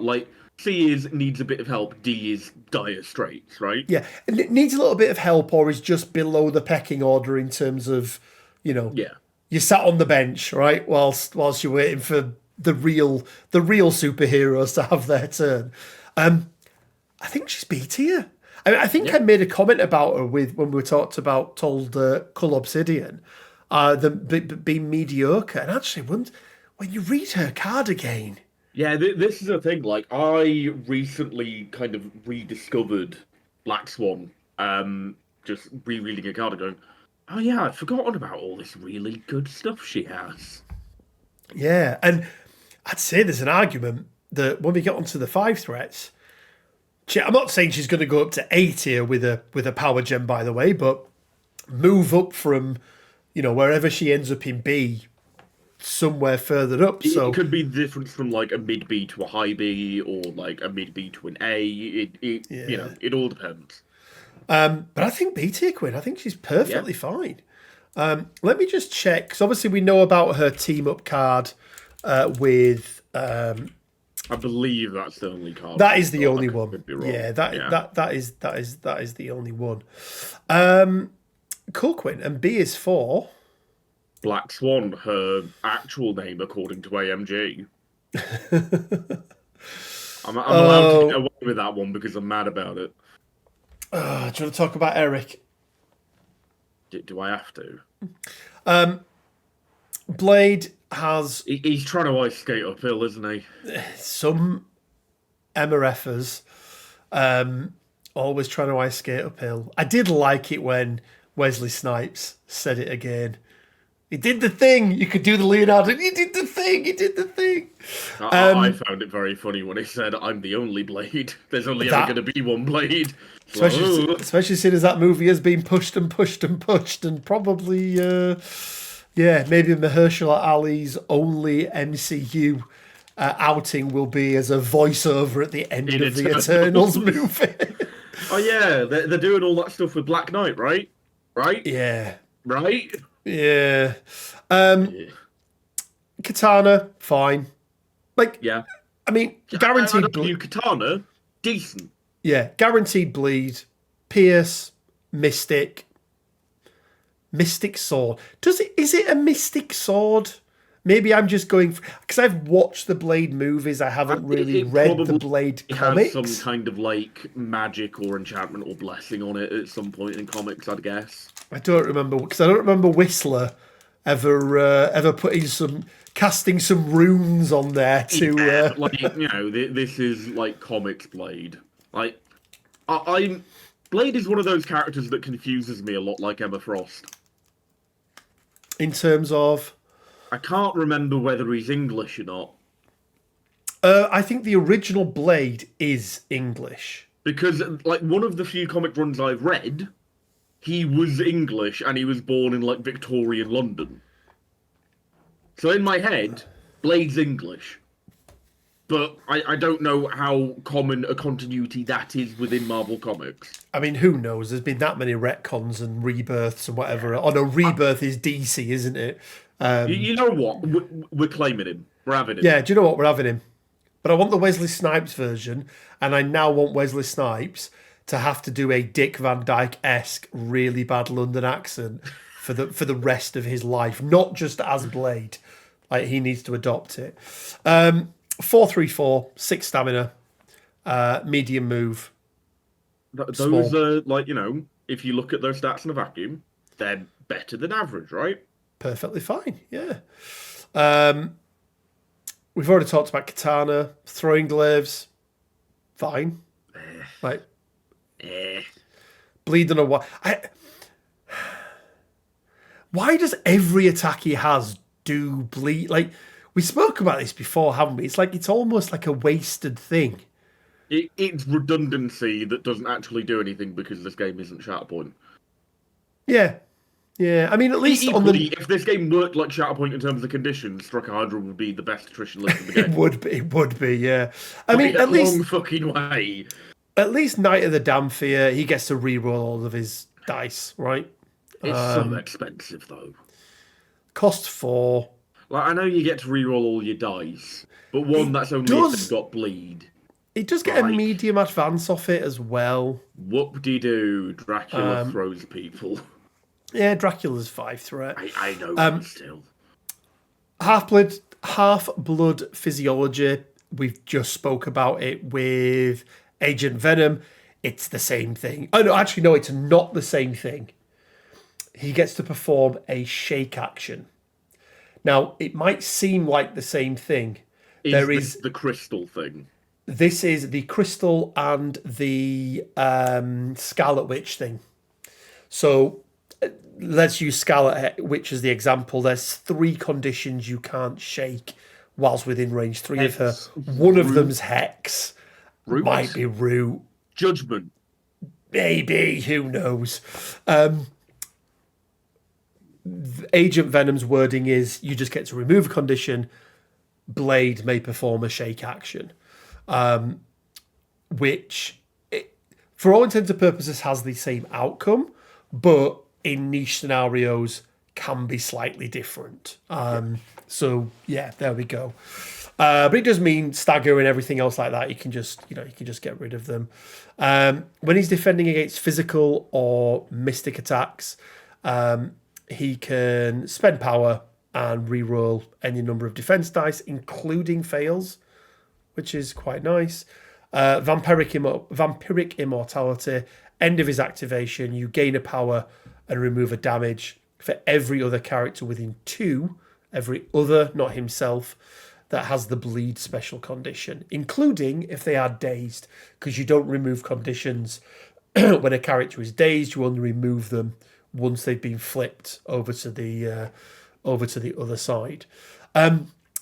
So people, Quinn, might be going down that list. And then let's finish it off. Midnight Suns leader, bump in the night, spend 1, place within 1.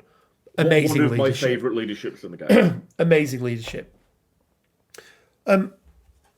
Quinn, we've gone through that card, and at a glance, it doesn't look like there's anything that bad. So, why don't you tell people at home what the problem is? But for a start, why is Blade so slow? Like, he's a Damphir. Like, he should be one of the, he's not a speedster in any sense. But like, as far as like a normal character goes, why has he not got a long move?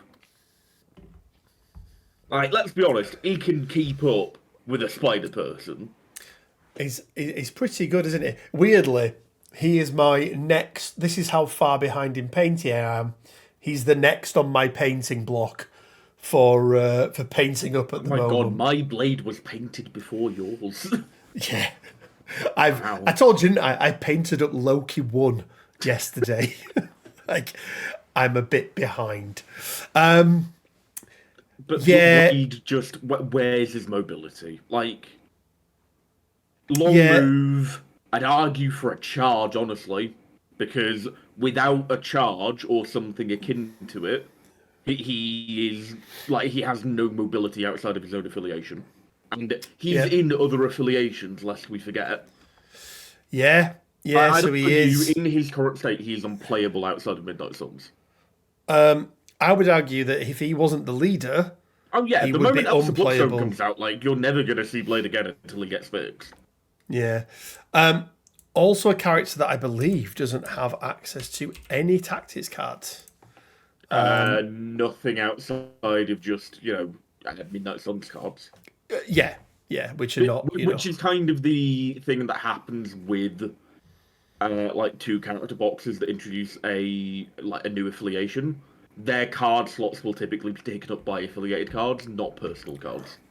Not always. Not always, but I think a lot of the time. Yeah, maybe. Yeah, I mean, it just... Like, there are so many things I could think to put on Blade's card, and I imagine most of them would be like, it needs to be a 5 threat at this point, but... like, I mean, yeah. Martial artist, right? It's Blade. I mean, he's got supernatural senses, so I gather that's there, but it's still going to cost him 2 power to do it. Like, defensive tech you pay for is almost always worse than innate defensive tech. Like, that's just how it is. Like, just... in the perfect world, I'd have, like, a 5-threat Blade who's got a long move, a charge, he has martial art. He'd be, like, proper Blade. But this is not proper Blade. I think I'm fine with him being 4. Like, I don't have an issue with that. I just don't necessarily want him to be this brand of 4, right? Yeah, they just missed the mark with him, didn't they, a little bit? I don't think anything changes on his flip side, no. So he stays at 6. Nothing changes in terms of... he's a perfect character that could have... They could have done something different with him on his flip side. Yeah, that could have a bit more like blood hungry. Yeah, a bit more feral. But yeah, he has one job, which is be a leader. Is he worse than original Steve 1? I don't quite think he's that bad. That's what I mean. I don't think he's... I don't think he is that bad, is he? Arguably... a lot of both when those characters existed beside each other during that snapshot in time, and I think he was better back then. Yeah, I think you're probably right. The question is, Quinn, does the fact that he has a really good leadership, especially for the characters that are in that affiliation, keep him in C tier? If he was a 3 threat, sure. But once again, coming back to the opportunity cost of a 4 threat, I think because he is in that threat bracket, and so much of the rest of him is subpar outside of that leadership, I think he slips into D. He's nowhere near as bad as Zemo 2. Like, they're worlds apart in terms of the D tier spectrum, but at the end of the day, they're still down there. Wow. And D is for... Damn it. Fair. Okay, Quinn. Let's move on to, we just mentioned his name actually, Captain America Steve Rogers, or as I like to call him, America's ass. I mean, this guy, talk about a glow up, first of all, from the original core box. Let's cover A Day Unlike Any Other, Quinn, because I genuinely believe this is the single leadership in the game that every single character that is released has to have a check against because of what it does. And it's simple as well, Quinn. Yeah. Each turn, you may reduce the cost of the first superpower used by each allied character by 1 to a minimum of 1. So, Bodyguard that costs 2, you spend 1 power instead of the 2. But then if you're going to use the Vibranium Shield, that would then cost you 2. But if Doctor Strange was then going to boost your defenses, he would get to spend 1 power less for it. So then if Cable was also there, he'd also pay 1. Yeah. It is an amazing leadership, Quinn. And it does a couple of things, right? First of all, it unlocks so many turn 1 things that would otherwise not be possible. Throws on Asgardian characters that cost 3, but they only have 2 power. Charges on characters that cost 2, and they only generate 1 power. The fact that it's each turn, meaning that you can use it both on active abilities during your turn, but then reactive abilities during your opponent's turn. It is consistent throughout the entire game. It's always there. It's always available. And whereas something like a reroll is still a roll of a dice, usually superpowers are consistent in what they do. Yeah. it's Even if you so break good. it down into, if you build your squad right and everyone can make use of this every turn, as in can make use of this on every one of their turns. Let's say a game goes 5 rounds. That's a leadership that says all of your characters get 5 extra power. Yep. That's pretty damn good, and that's not even considering the multitude of combos you can do with it in terms of out of activation stuff. I'd argue actually better than getting 5 extra power, because spending a power less is different to it's better than having something that is capped, right? Yeah. If you'll pardon the pun. Indeed. Now he is only 5 stamina on his front, Quim, going up to 6 on his back. You don't want him on his front. You don't. He's useless on his front. So 4-4-3, 5 stamina on his front. I want to say he goes up to 6, Quinn, on his back, I believe. Yeah, he does. Which I think if there's any character who gets tougher, if there's any character in the MCU who should get tougher once they've been knocked down, the one that I will give them a pass for is Captain America, right? Like that. He can do this all day. That is fine.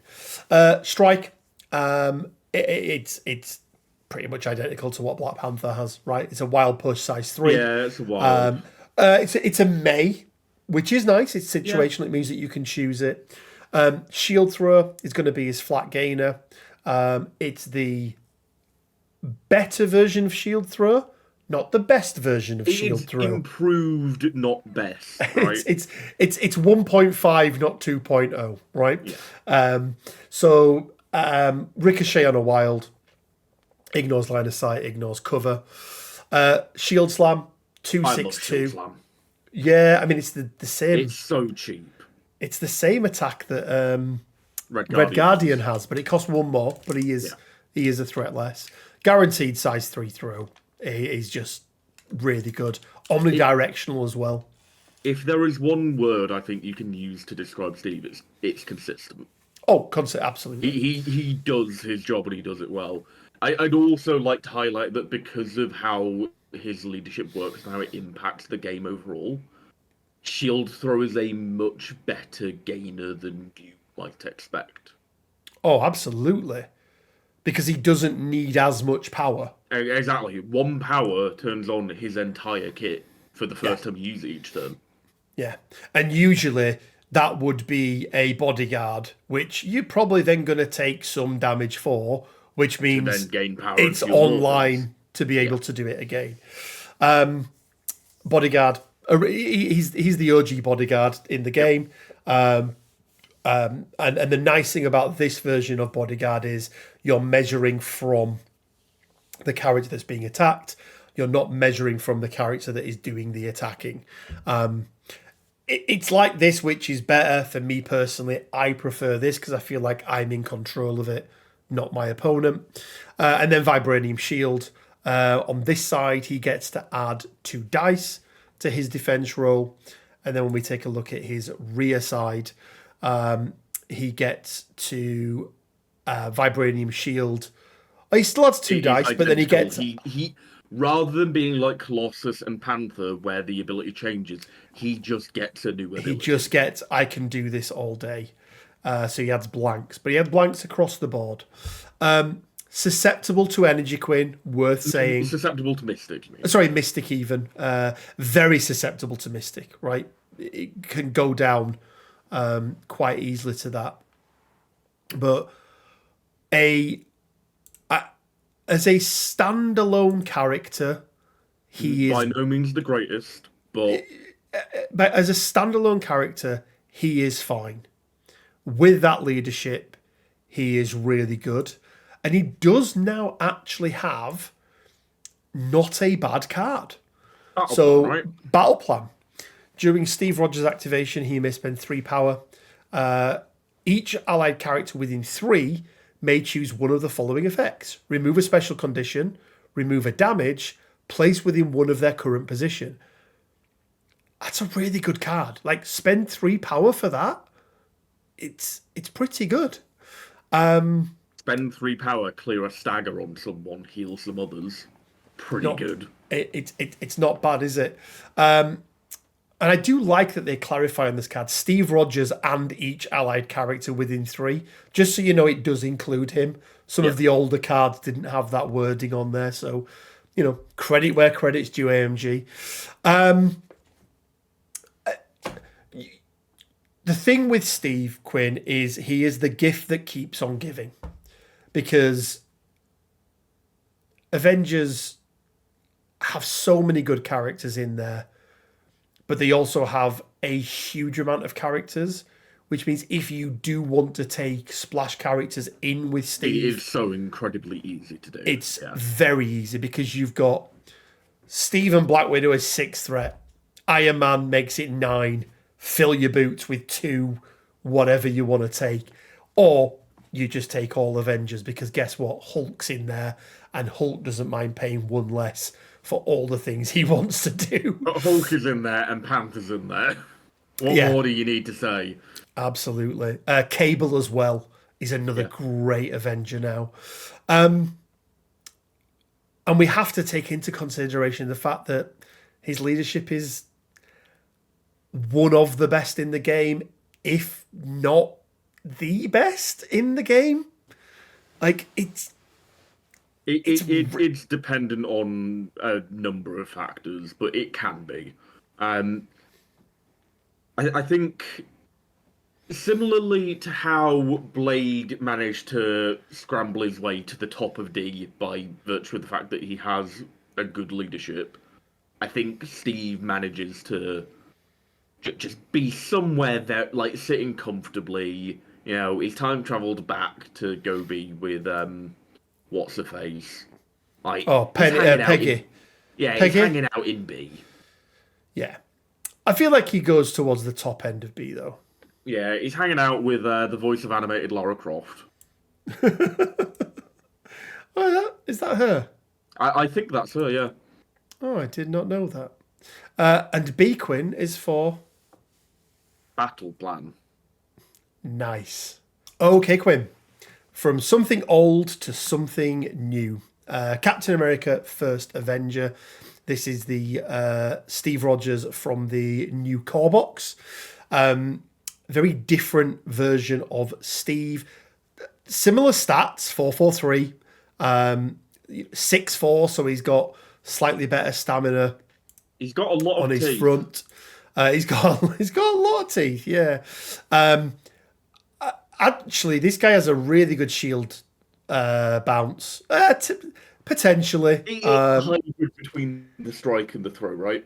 Yeah, but it kind of needs more triggers. But when we get into his leadership, you'll see why his triggers are easier.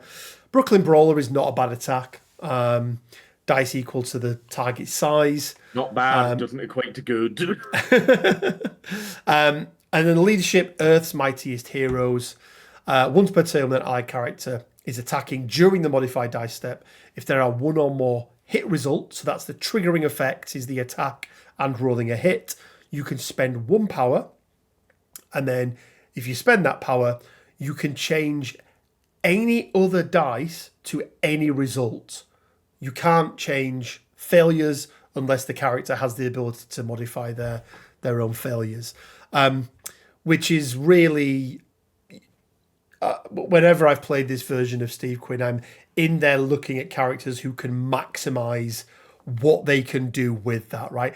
It's the Wolverine with the best at what I do. It's Gamora with her assassin type thing. You could probably put Angel in there as well, or anyone that just needs triggers to do stuff. How many times have you gone, oh, I just needed to roll a wild for that? Well, Steve lets you do that very, very consistently. This is, I think it's a pretty good leadership. I think it's solid. I think it's not on the level of Steve 1. No. I'd argue it's not quite on the level of Blades, because Bump is that good. Bump is really good. But really this good. is if we were doing a tier list of leaderships, this is a low A, maybe a high B. You know? Yeah, I think that's fair. A charge, which is nice, and then even though this is a more of a frontline, actually doing some fighting, Steve, right? Yeah, he does still have that perfect block, so he does still get to add 2 dice to his defense roll. I mean, perfect block is better than Vibranium Shield.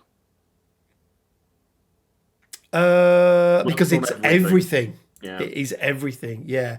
Then when he flips, he does lose a stamina, so he's still 11 overall. But then he does also gain, I can do this all day. So, being a 6/6/5 character, counting blanks, is pretty good. And it's weird, because for me, these 2 versions of Steve are a bit of an anomaly for me in this game, Quinn. Because I prefer attrition. Yeah. But I prefer Steve 1. Well, Steve 1 is the other side of the attrition coin, right? He's I suppose, much more survivable, and he allows you to direct your opponent's attrition down various channels, whilst also enabling your own through various discounts, right? Yeah, I think that's fair. Again, as a standalone character, take the leadership away a second. And I'm always interested, Quinn, what bearing do you think a leadership has on the threat level of a character? Because there are some leaders in the game who, if they weren't the leader, then they would probably never see play. There are others, I would argue, Sam Wilson, who has a really good leadership and doesn't need it to be a really good character. Same with Miles, right? Yeah, Miles is another one, right? So I always wonder, what... Because I always feel like if I take a character that's got a leadership and I'm not playing their leadership, am I losing... would there be something else there to make the 4 threat I feel like a leadership is worth, maybe either 0.25 or 0.2 of a threat. It's a little something that would be, you'd maybe get an extra dice somewhere or something. Yeah, that's fair. It's kind of the impact I think it has. But I do like this version of Steve. Yeah. I think he's perfectly fine. For me, I He's not as would good put as the other one, I would right? put him behind. I think The question honestly, is, like it comes down to which leadership they have. If yeah, they swapped leaders, they swap positions. In my yes, mind, I would agree. I would agree because they are fairly similar, aren't they, in what they do? Slightly it's higher. almost like they're the same person. I know, right? I know. Change that. Which is your preferred model? Because there's no argument that the sculpt, the actual quality of the sculpt of the new model, is so much better than the original. I wouldn't know. I don't own it. Oh, okay. Well, it is, Okay, cool. but the pose.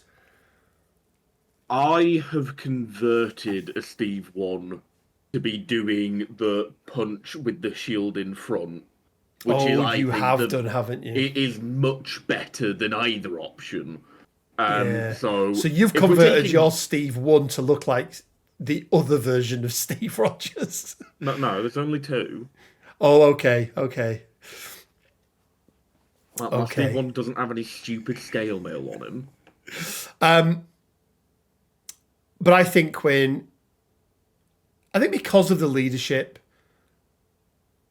Yeah, it- like I think we leave Swan beneath because the gem is what really switches her on, I think. I think so. Yeah, I think that's fair. And B Quinn is for.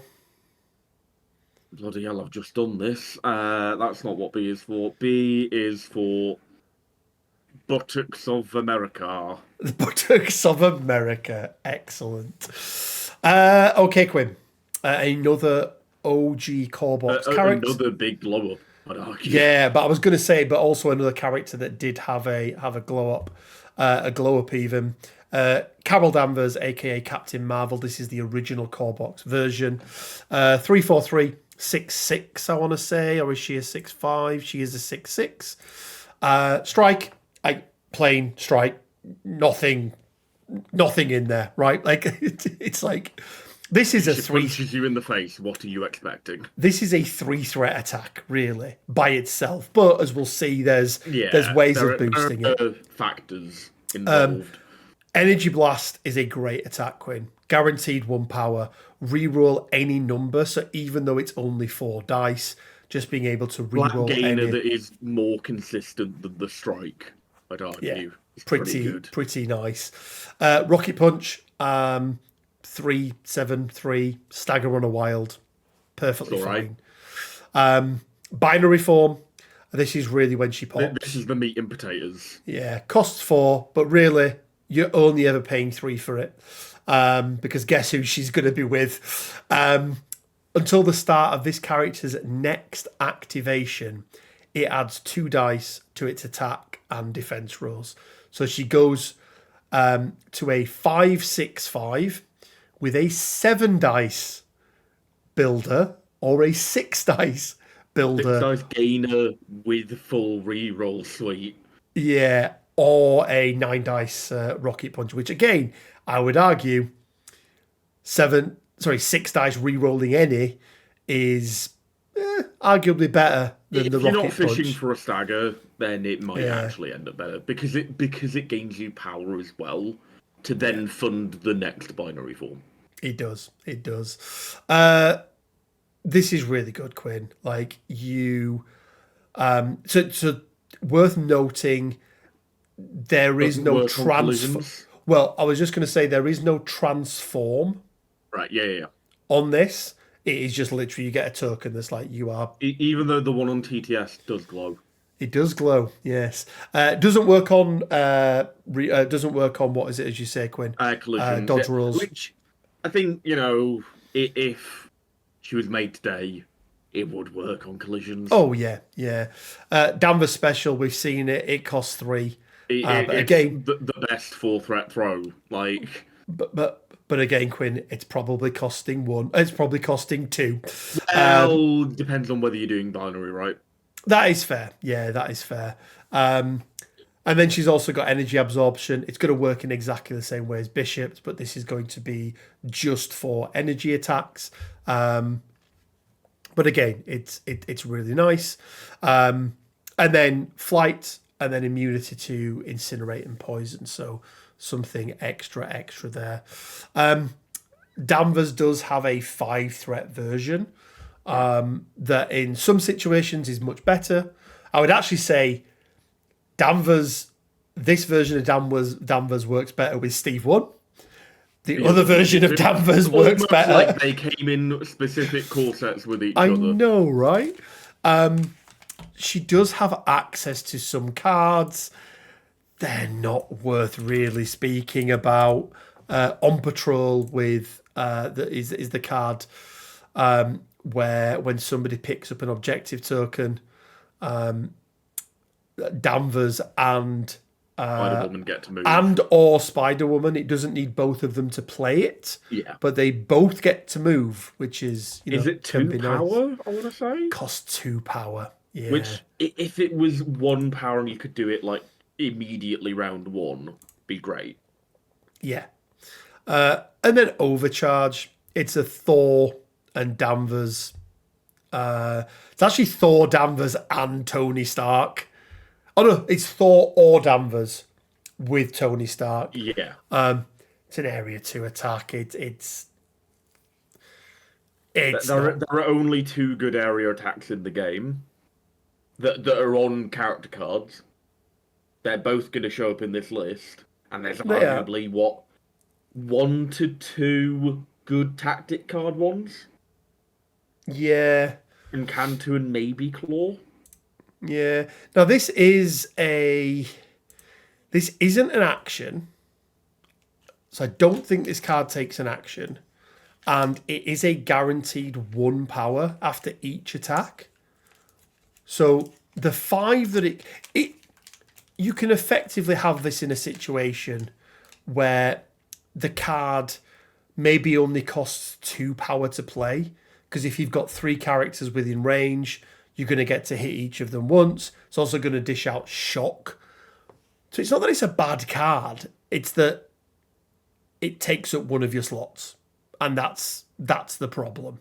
Also, you're spending a card for a couple of 6 dice attacks.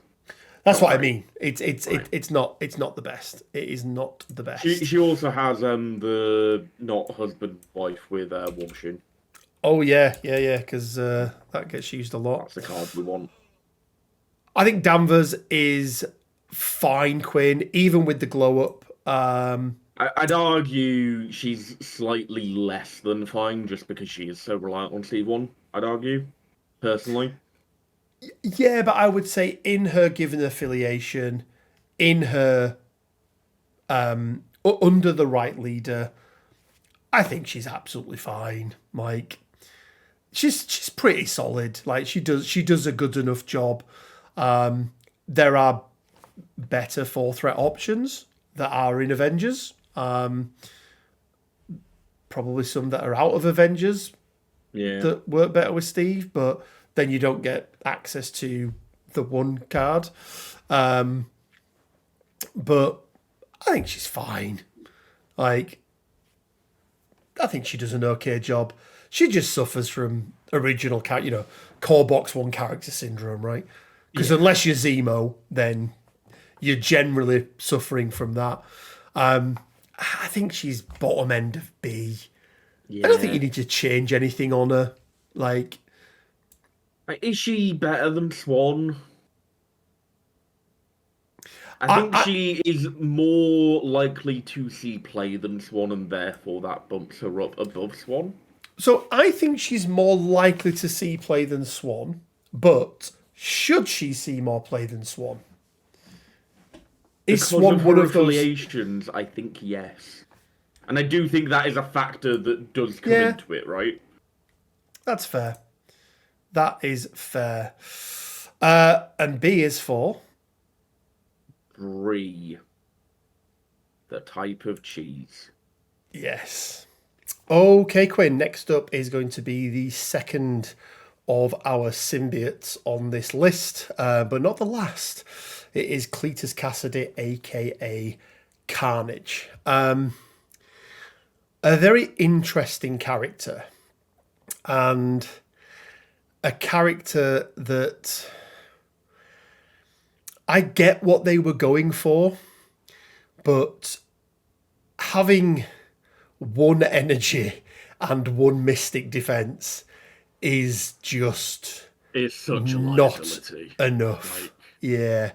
So let's take a look at what he does first of all. So he's got 7 stamina, medium move, medium base, size 2, 5, which I believe is the highest physical defense in the game at 5. So 5 physical, 1 energy, and 1 mystic. Symbiote tendrils. This is going to be a range 3, strength 5, power equal to damage dealt, with a guaranteed bleed at the end, which is nice.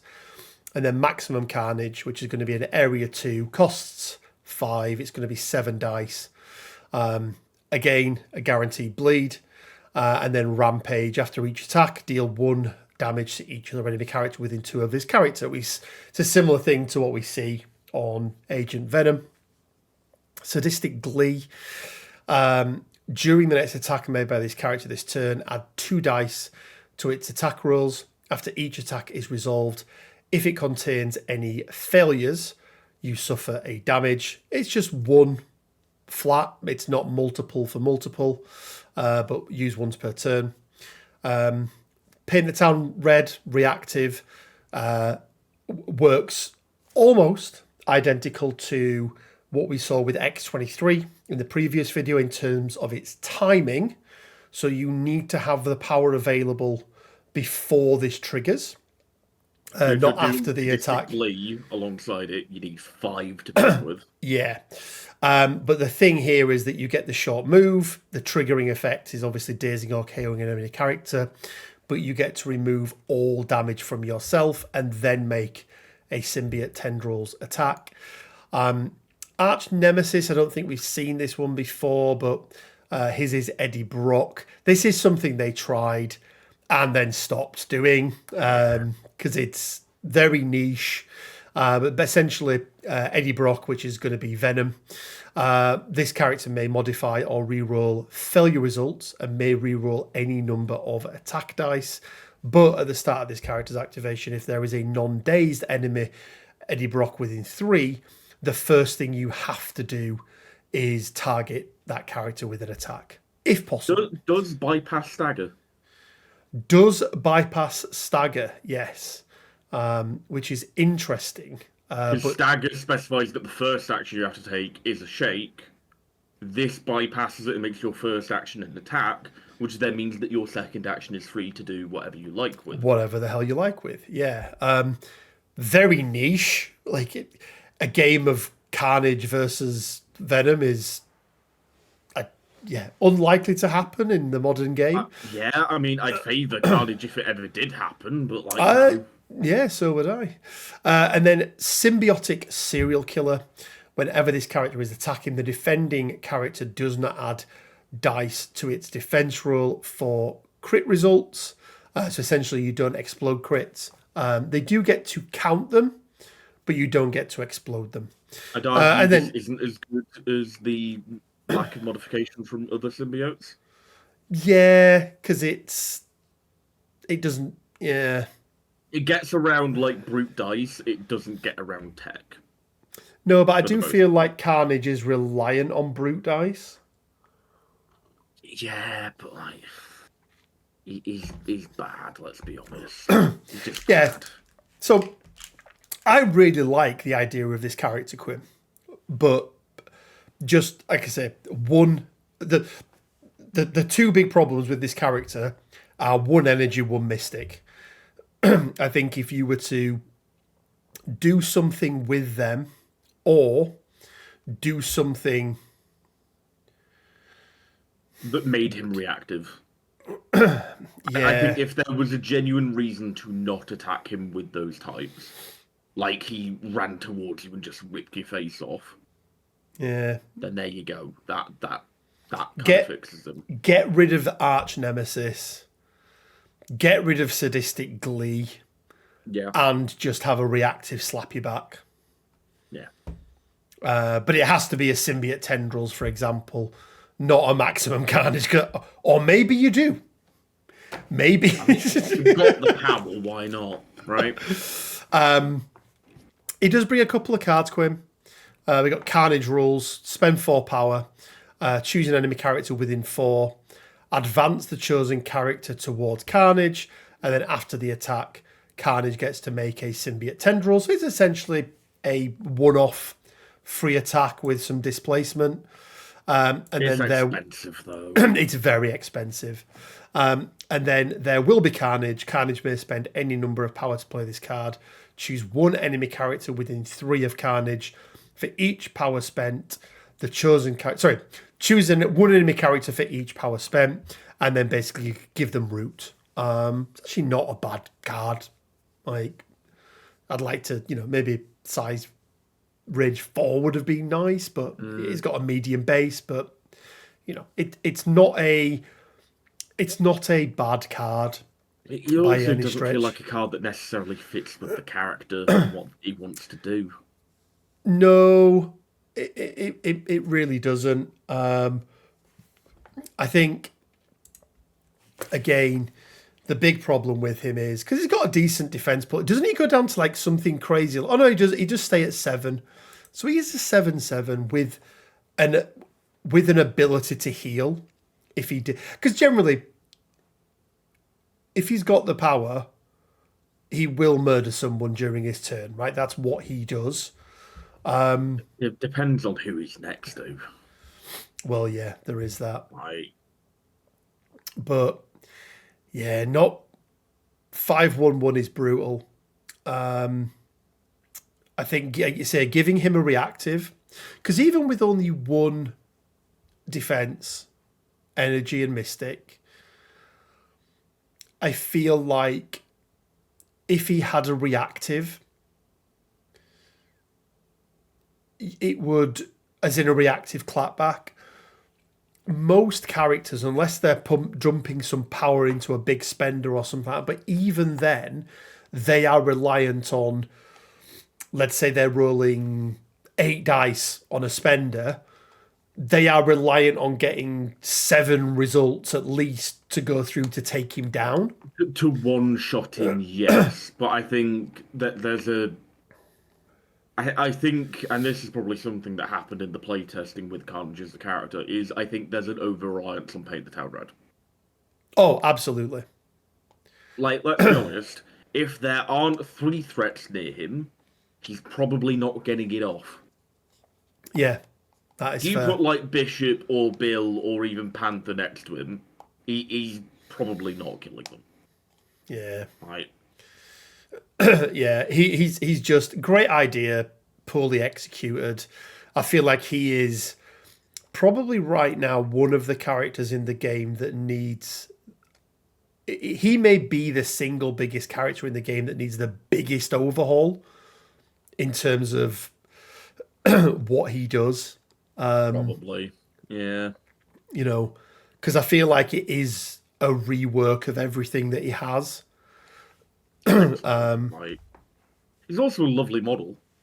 It's a really nice model. Well, one of the first models they made that had like multiple options as well, I think. Yeah, because you got the different different hands and different stuff. hands and things. So yeah, but unfortunately, Quinn, I think there's only one place for him, isn't there? It's D. And I think it's fair to say that he's at the bottom of D. I think he is, even Blade and Helmet beat him out. And D Quinn is for Dialogue from Venom. That's a red one. Ah, that's a red one. Is I think my delivery was more accurate. Okay, Quinn. Piotr Rasputin, Colossus. The worst Rasputin in the game, let's be honest.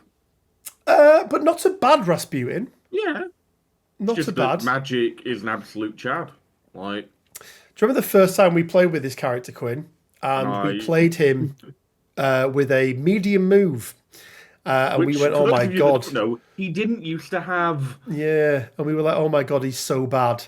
And then we went, oh my God, he's a short move. He's had a glow up. He is the tanky boy for X-Men. I want to say he's also in... he's definitely in X-Force, but he's also a Brotherhood of Mutants as well, isn't he? Yeah, he's in there for some reason, because they're like, oh, we'll throw a dog a bone. Why not? He's also a Servant of Apocalypse. I think that's his new home, isn't it, really? Someone who can take a hit for your big leader is pretty good. He can't be pushed off a point. Yeah. He just can't be pushed, which is nice. Which is nice even. Immunity to bleed, which is pretty good. Big brother, so it's not Steve's bodyguard. It's like the reverse. Yeah, it's like the reverse bodyguard. He's got a terrain feature throw that costs 3, and it's size 3. That is somehow worse than Agent Venom's. Yeah. Again, like his attacks, fine. He's not there to do damage. He's there to soak it up, right? That's really his. His spender is really good into Cosmic Ghost Rider. Yes. Because you just go, screw you, have a stun, you might have a stagger, stun ruins them. There are a number of characters in the game that stun just ruins. Oh god, yeah. Absolutely. And just having it as a guaranteed effect for 3 power at range 3 is it's something to bear in mind. Yeah. Only has 1 card, Fastball Special, which is his team-up card with Wolverine. He throws Wolverine. Wolverine is size 3 when thrown. Yeah, which is nice. He also gets Wolverine where he wants to be. You also roll like 2 less dice because it's like sibling rivalry, right? It is, yeah. It does. Yeah. It does. But they get bleed instead of stagger. Yes, it's not quite as good, but the overall threat it costs, is slightly different. I think he's fine. I think he's perfectly. He's had his change. He got his medium move. He does what he needs to do. He stands on a point, reduces damage. Not susceptible to that chip damage that bleed can do to you. He can boost his defenses against energy or physical. Does he change on his reverse side? Moi becomes I can do this all day. It does, doesn't it? So he does count blanks, but he doesn't count blanks for Mystic. Yeah. So it does change. I think he's perfectly fine, Quinn. He's okay.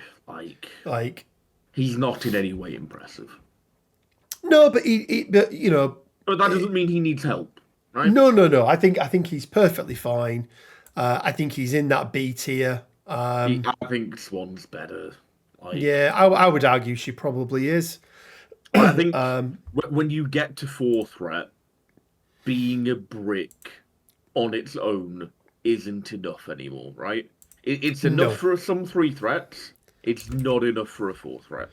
No, not at all. Not at all. And B Quinn is for Buzz Moi. I didn't know if you were going to go Big Brother or Buzz Moi, but I'm glad you went Buzz Moi. The one that let me do like a silly Borat voice. Obviously, I went with Buzz Moi. Corvus Glaive, Quinn.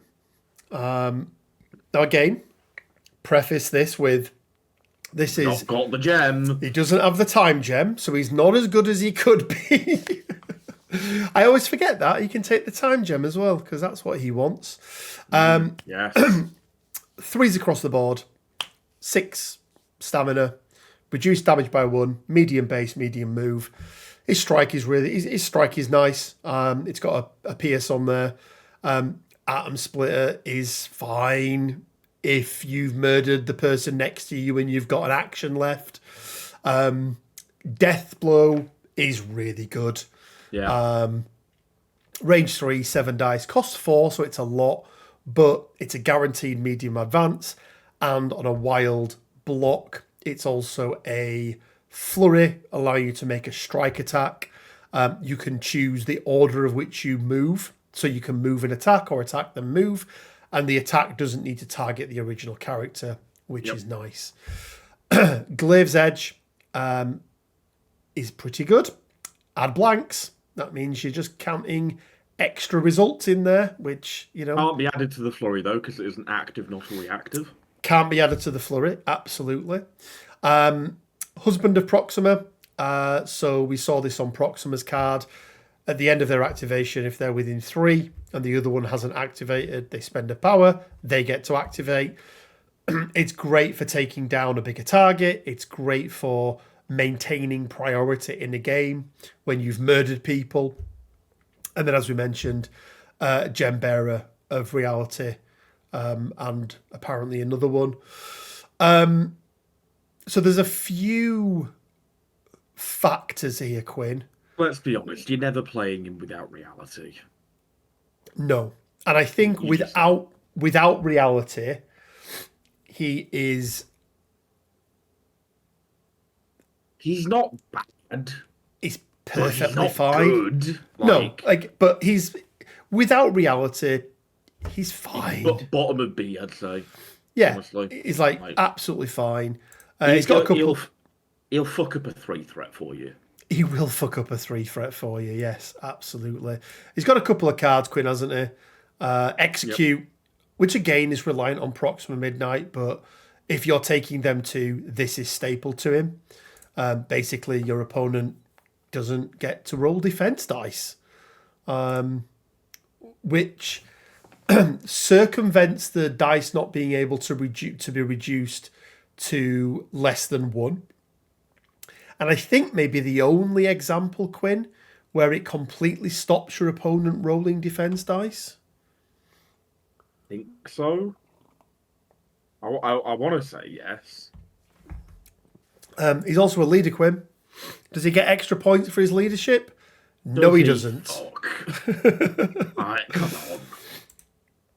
Yeah, we'll talk more about Corvus in the 5-threat video, and expect to see him to move up. But yeah.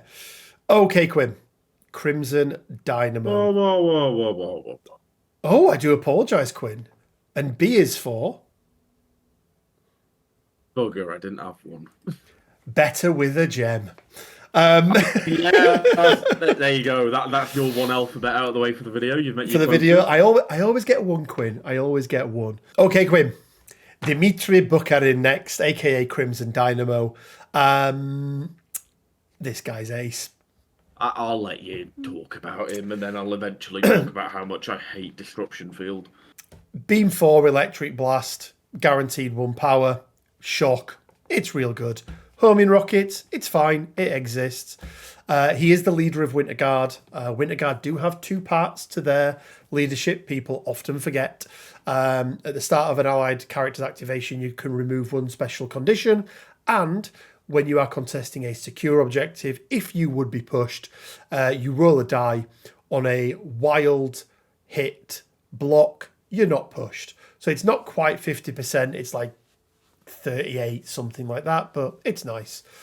Overcharge capacitors, it's an action, but you gain 2 power. Propulsion thrusters, spend 2 power, place yourself within 2.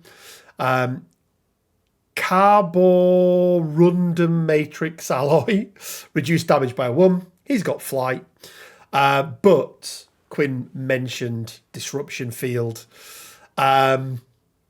Reactive, spend 2 power. When this character or another allied character is targeted by an enemy attack and the enemy is within 3 of this character, it may use this superpower. This character may reroll up to 2 of the attacker's die. So we spoke about how we like being able to manipulate our opponent's dice, and this is a really good way of doing it. And it turns off a lot of stuff. It's why that one ability is why you see this weird Russian version of Iron Man who not that I'm going to say he's not a popular superhero. Like, he's not that well known. Is splashed and taken into a lot of places. I only knew he existed because of an Iron Man video game. There you go. Does bring a tactics card with him. It's not one that you take with him. Also, Fusion if you caster. paint him black, he looks like Darth Vader. He does. Jonas looks pretty cool. He's very good, Quinn. He's very good. He's very good. I think I know where you want to put him, and I think we're going to have an argument much like we had with Panther. I feel like he is a good character. I feel like he is splashed a lot. I think he's taken in a lot of places. Weirdly, one of the places I've seen him a lot is top of B's place. Taking Crimson Dynamo with Steve 1 is very good. The splash I always think of is Defenders for Strange going, have Hex and Shock on all your beams. Oh, I mean... But paying 1 for Disruption Field is disgusting. Mm-hmm.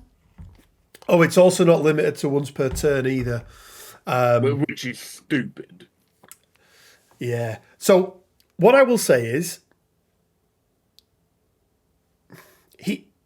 He's not a character that's going to be... He doesn't dish out a lot of damage, right? He's not flashy, right? He's not flashy. But that electric... His 2 biggest things are the Electric Blast, being Beam 4. It's such a big range, and it's guaranteed power gain. Yeah. And then just Disruption Field. I also don't think people quite understand how much worse his attack would be if it was power per damage dealt. Oh God, it'd be terrible. It's so much worse. So when I make those attacks, obviously I've played a lot of Winter Guard, played a lot of Crimson Dynamo. When I'm making those attacks, I'm looking for 3 things in this order. Number 1, getting the shock, right? That's the first thing I'm usually looking for, which isn't guaranteed. Then I get the power. That's always guaranteed. And the third one is, if it does some damage, I'm happy. But the damage is almost tertiary to what you're looking for with the attack itself. It's just boosting him up with power to be able to do what he wants to do. He's really good. I think he meets the criterias for A, and I think he goes...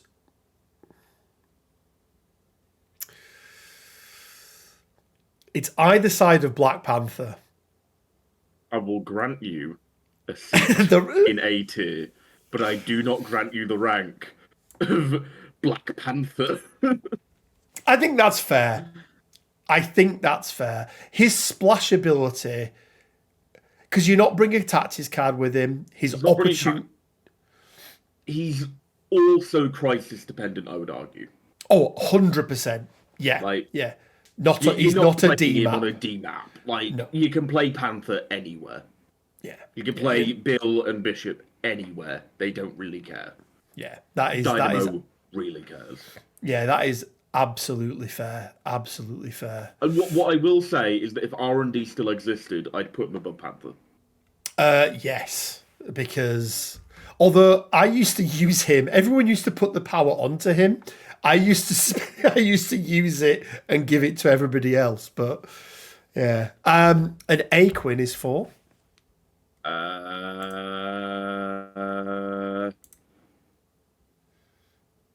Actually, probably a bit cooler than Iron Man in terms of suit design. Probably is a bit cooler, isn't it? He's got those shoulder pads going. He's got a bit of flair to him, you know? Yeah. All of Tony's suits look the same, you know? This is true.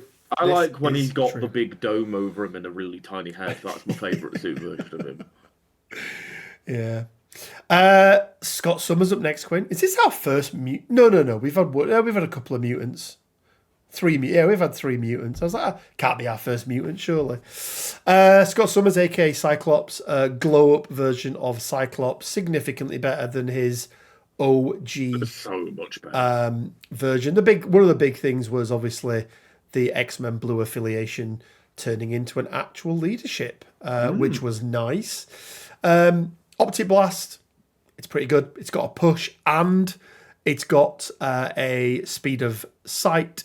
Now, not quite as good as some of the rapid fire, not rapid fire, but rapid fire-esque things that can. Well, it's more akin to a ricochet, right? I suppose it is, yeah, because it does, and the fact that Be you the same can. person, like the range is measured from Scott based on the range of the attack, so you could do forward then back potentially. Yeah. Yeah, which is quite nice. It's a decent attack. Range 4/5 dice is pretty darn good, especially with the push on the wild. Optic Devastation. 4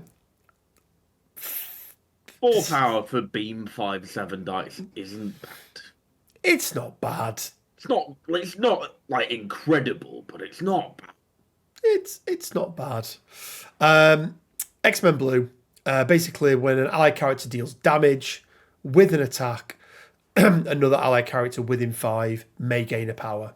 But you can only gain 1 power Per turn. from a leadership ability per turn. Per character per turn, specifically. Per character per turn, yeah. Which is, again, absolutely fine. Field Leader, it's quite nice. It is... I never know if Field Leader is a little bit too expensive at 3. When it's really tricky because it feels like it's a 2.5 cost. Yeah, and they've rounded up. You can't take away the range requirement on it because if you do that, it needs to be like 4 cost. Yeah, but equally, if you drop it down to like 2 cost and within 3, I think it's too good. Yeah. Like, you've got climbing gear on a stick. You do have climbing gear on a stick. That's pretty good. Yeah. Hit and run. We all know what hit and run does. Yeah. It's charge, but worse. There are some niche scenarios where it can be better, but 9 times out of 10, it's charge, but worse. Yeah. Right, let's be honest. I mean, if you want to get out of Thor's clapback, then it can sometimes be better. And then quick draw. When this character is targeted by an attack and the attacker is not within 2 of this character may use his superpower. Instead of rolling dice equal to defense, it rolls 5. And then if the character suffers no damage, the attacker suffers 2. Martial prowess, but reversed. Yeah, martial prowess, but reversed, like you say. I know you played quite a bit of him, Quinn, when he first had his little glow up. I think he's the most recent leader I've played, actually. I've played a couple of games with him recently, mainly because I like Bishop and I like playing Bishop in affiliation. Fair. He's not flashy at all. No. Like, he's doesn't bring a Tats's card. He is the glue that binds the X-Men Blue team together. Like, he's there for that leadership, to get the ball rolling, to get your Wolverines and your Rogues and your what have yous up the board, ready to smash some face in. If he can get a bit of power early doors and do like a multi-character to me, my X-Men, brilliant. Like, if he spikes into someone, turn 1, and goes, I'm going to field leader and have a bit left for her to me, my X-Men, even better, right? It does snowball, doesn't it? Yeah. He is a snowball type character where, if you do an optic blast and, you get a bit lucky and you get a couple of damage and then a couple of damage and all of a sudden turn 1 he sat on 5 power, all of a sudden that unlocks a lot of things that you can do. Yeah. But I think he's perfectly fine. It's nice that he offers a viable alternative to Storm in terms of play style. I mean, I'd argue that all the X-Men leaders are viable in their own way. Yeah, And yeah, they're all definitely. relatively different playstyles, I'd say, which is Oh yeah, good on AMG, you know? yeah. Well done, you. Well done, you. Diversity within mutants. Where's our 5-threat Omega threat Storm, though? This is true. Like, where's Mohawk Storm? Where do you think he sits, Quinn? I feel like he is B tier, but it's just whereabouts within that B tier category. I'm thinking, like, somewhere next to Swan.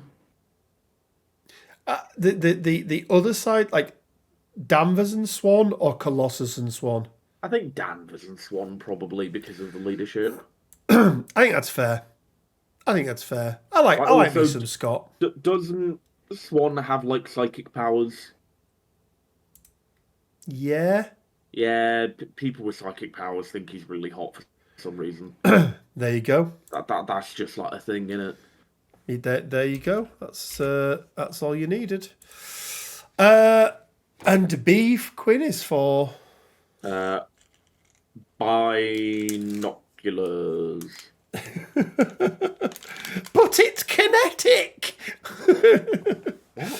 No, binoculars is in like, you know, binoculars. No. I know that. My B was, but it's kinetic. Oh, because right, okay. He has energy attacks, but he actually should have physical attacks. They come from the kinetic energy dimension, like, which is stupid. Why?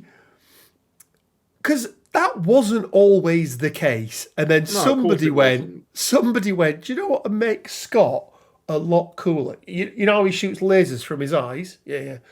What about if he wasn't shooting lasers? Well, what could he be doing?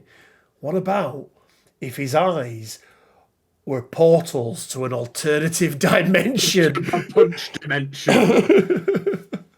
Also, doesn't he technically have the same thing Steve has, where he's got like incredible, like innate physics, like instincts in terms of ricochets? Yeah, I think so. Yeah, like he's really good at pool. He's a great pool player.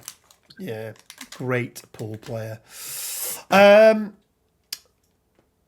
mean, can we even call him the ballerina of Hell's Kitchen now, Quinn? Like, it feels like those days are behind him. He's got a bit more West Side Story, hasn't he? He has, yeah. So Daredevil, Matt Murdock, the glow-up version.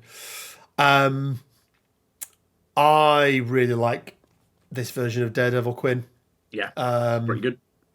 Brings a Marvel Knights leadership, which is nice. Like, some of these leaderships, I would have liked to, they kind of don't justify. Get a re-roll for certain condition, and they're not, They are, but once per turn. I love Strucker's leadership so much, and it's because it's unique.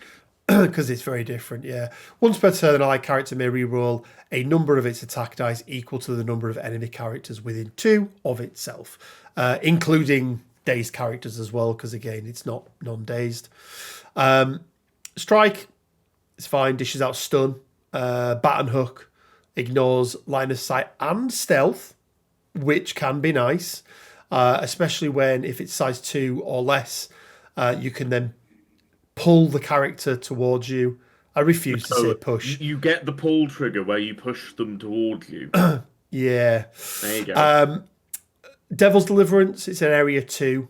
Can do a whole bunch of stuff. Like, it's one of the 2 good area attacks printed on a character card. Yeah, it's not bad. It is not bad. 5 for 6 plus, 5 for at least 7. Most likely 8 or 9. Yeah, because you're not doing this into a. Yeah. You're just doing a strike otherwise, aren't you? Does have a clapback. Yeah. Which is nice. Clapback after where you walk towards someone. Yes, please. Yeah. So spend 2, and then after an attack is resolved, advance short towards, and then if they're within 2, punch them, which is nice. Stunning someone mid-activation is always funny. Radar sense, blanks for energy and physical at any range. Yeah. Pretty good. Also got a long move with Wallcrawler Quinn. That's quite a nice combination. Is only 5 stamina on his front, which does let him down a little bit, but he goes up to 6 on his reverse. Goes up to 6 and effectively goes to 3 actions a turn. Yeah, because spend 2 power. This character may perform an attack with a cost of 0 after it's resolved. If the attack contained any failures, he suffers a damage. But yeah, make an extra attack, which is nice. So either his strike or his baton hook. So that 2 power could be a baton hook, which then lets you then pull somebody in to do other things as well. So potentially you go 2 power baton hook again, Devil's Deliverance. Yeah, absolutely. Yeah, I like him, Quinn. I think obviously it's a massive upgrade from where he was. Yeah. He would have been probably not quite Carnage level, but one above in the old version. But this feels more like Daredevil. I like this version of Matt Murdock. Yeah. And yeah, I think he's solid. Question is, Quinn, where does he go? He's somewhere in B, isn't he? Like, does he get into a Steve sandwich? Is he better than both Steves? Who knows? We're supposed to know, aren't we? That's the point of the video. Oh yeah. Shit. Is he better than Steve 3, 2? I think he's better than Steve 2. Yeah. I feel like the leadership just edges it out for Steve 1. Fair.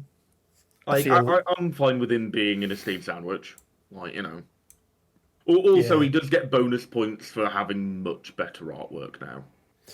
Much better artwork, and actually a really nice model. Yeah, it is nice. Like maybe the most snapped model of any model in the game. Maybe. Because of that, the actual baton hook is fragile, to say the least. I think is fair. I mean, if you had somehow ended up building that model and didn't decide to glue it into his hand, what are you doing with yourself? It's true. You like to live dangerously, far more dangerously than I. And B Quinn is 4. I cannot see. I'm legally blind. Wow. I want to say Quinn at the moment. I think we're going to do 2 more, but not a single S tier character. Yeah. It kind of feels like they target the 4s a bit more when it comes to that kind of thing, right? Maybe. Because they've got access to more stuff generally, right? Yeah, maybe it becomes a bit more apparent that they're a bit too good. Yeah, a bit more to balance. Okay, Quinn, our penultimate character for this video is going to be Doc Ock, Sinister Scientist, aka Otto Octavius, 443. This guy's from the new core box.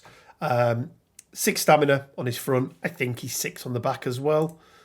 He is, which is nice. Obviously, shares a name with 3-threat Doc Ock, who we spoke about, and actually a few people did comment to say it was nice to see somebody talking about how good the OG Doc Ock is, because he's bloody good. But he's got striking tentacles, range 3, strength 5. He's got that flurry of arms that the original had. The double successes on holds. But on this time, it's on a 5 dice attack rather than a 4 dice attack, I think. I think does significantly bump the odds of that world, right? Yeah, absolutely. I do also want to quickly comment. I keep looking at his art, and like, if you had red tinted glasses,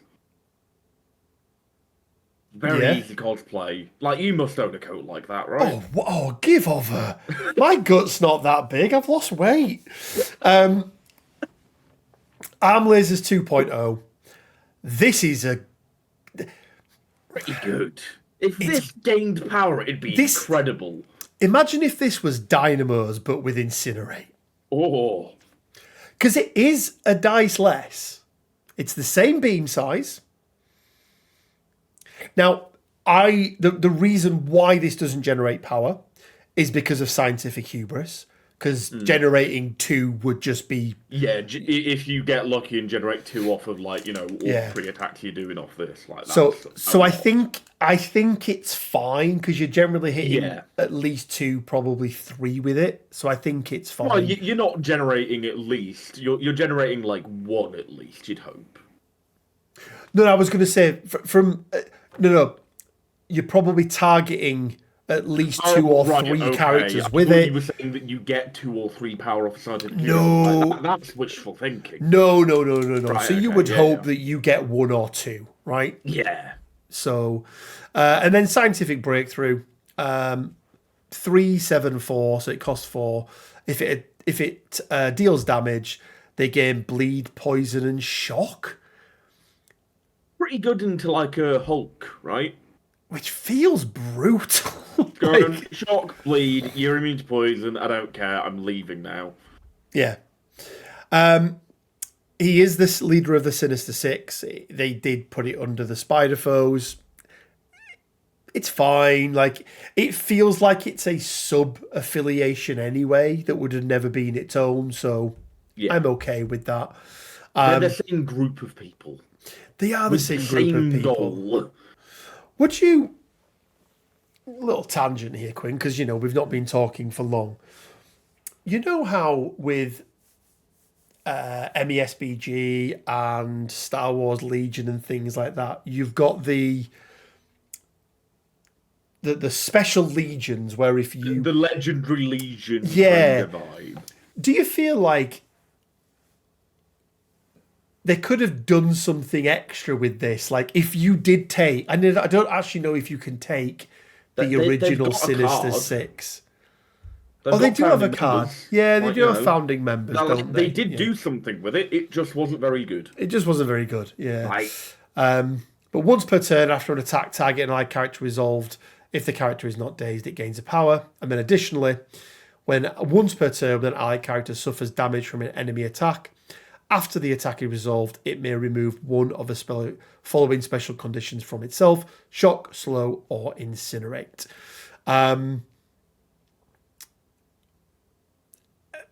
Yeah, I mean, like, the first part is like reverse Red Skull 1. I mean, the first part is actually really good because it means that, like, you're getting something out of whiff attacks. Which is actually, like, it can actually... One, there's a demoralizing factor to it, which is you got nothing for this attack and I did. The other element of, like, being able to remove those conditions if you do end up taking damage. If, like, Bishop walks up to you with his blaster within 3, shoots you, does a damage, you're effectively immune. Yeah, because of the timing, this happens after the attacking character, doesn't it? So, or if someone puts like a shock on you and then, like, let's say you're holding an objective and somebody else needs to go into you, you just hold off with that activation and go, you did damage to me, it's gone now, don't need to worry about it. Yeah, that's fair. Oxgraph's Quim, it's 3 Solid. power. It's not quite the pinnacle, but you do get that range 3 for the pickup, which is nice. But it is only size 3, which is fine. I mean, this is the same as Old Ox, which I feel like this could have been upgraded to a medium because he's 4 threat. Yeah, it really could have been. It really could have been. Scientific hubris, as we mentioned. Worth noting, there's lots of things that most things this counts for. There's a few exceptions that it doesn't, but whenever you roll a crit, you're going to gain a power. It's 1 or more gives you 1 power, not a power per crit. That'd be crazy. And then obviously Wallcrawler, nothing changes on his other side. Does he have a card, Quinn? He does, but first I think it's worth talking about the fact he doesn't have access to well-laid plans. He does not have access to well-laid plans. Absolutely. That is for Doc Ock, not Otto Octavius. But he does also have "This is hard." Yeah. So during the power phase, if you have fewer VPs than your opponent, an allied Otto Octavius may play this card. This round, each time an allied character would drop an objective token, you may place it instead of your opponent. you may place it within 3 instead of the normal 2. Which is double the range. It is, yeah. And then additionally, each time an allied non-grunt character would be dazed or KO'd this round, each enemy character within 2 suffers 1 damage. Non-grunt in that made it just so much worse. I'd have loved to have just had Twisty and Fisty just blowing up all over the place. It's not a bad card. This can be a really good card. Like, if you plan for it properly, it can be back-breaking. I tell you what, it's 1 VP behind, and you go, you're never having my extract, screw you. I tell you what, it's a great counter to well-laid plans. Like, it is the ultimate well-laid plans counter. Yeah. But I think it's not a bad card. I think it's fine. My problem with this version of Doc Ock, just in general, is that he is, I believe, only Spider Foes. Personally, I much prefer OG Doc Ock with Green Goblin. I think that's a nicer pairing for foes. But I think both leaderships are playable. 100%. I'd argue, like, as time has gone on, I've actually come to favour this version of Ock more. Oh, really? Yeah, his leadership is arguably a lot more consistent than Goblin's. So, sorry, you prefer this version of Doc Ock... Sorry, you prefer Doc Ock's leadership over Goblin's? Yeah, so I prefer to play Ock leadership Spider Foes because the leadership is, I would argue, more consistent in a number of ways. Yeah. But also, I'd argue that the body the leadership is attached to is just better. Is better overall. In my opinion, at the very least. But do you prefer the original Doc Ock to this one? The 3-threat? I think it depends on what you want to do, right? Like, I think there is space in a Spider Foes roster for both. But equally, I think you can very comfortably, make a decision of what kind of foes you want to run, and that in turn and build around what kind of Ock you're running. I would have liked if this one was Crimson. Yeah, I think he could have been okay as Crimson as well. Yeah. Just, a little extra home for him. So with all that said and done, Quinn, where does he go? He's somewhere in B. Like, I think he's probably just above Scott, I'd say. I think that's fair. Like, he's either side of Captain Marvel, I think. Does he go above Marvel? I think because he's a leader, probably. I think that's fair. I think that is fair. And B Quinn is 4. Better get your coat ready for your local Comic-Con. Wow. How rude. Okay, you Quinn. Pick some arms out of toilet roll tubes. Yes, indeed. Indeed. Rounding it out, we have got Mr. Jericho Drum. So he's Mr. Jericho Drum, but he is Dr. Voodoo. Maybe he didn't get his... I don't think... He has a legit doctorate in psychology. Does he actually have a doctorate? He's an actual doctor, yeah. Fair. Equally, I would argue probably, like, over 50% of the adults in the Marvel universe have a doctorate for some reason. Yeah. Yeah.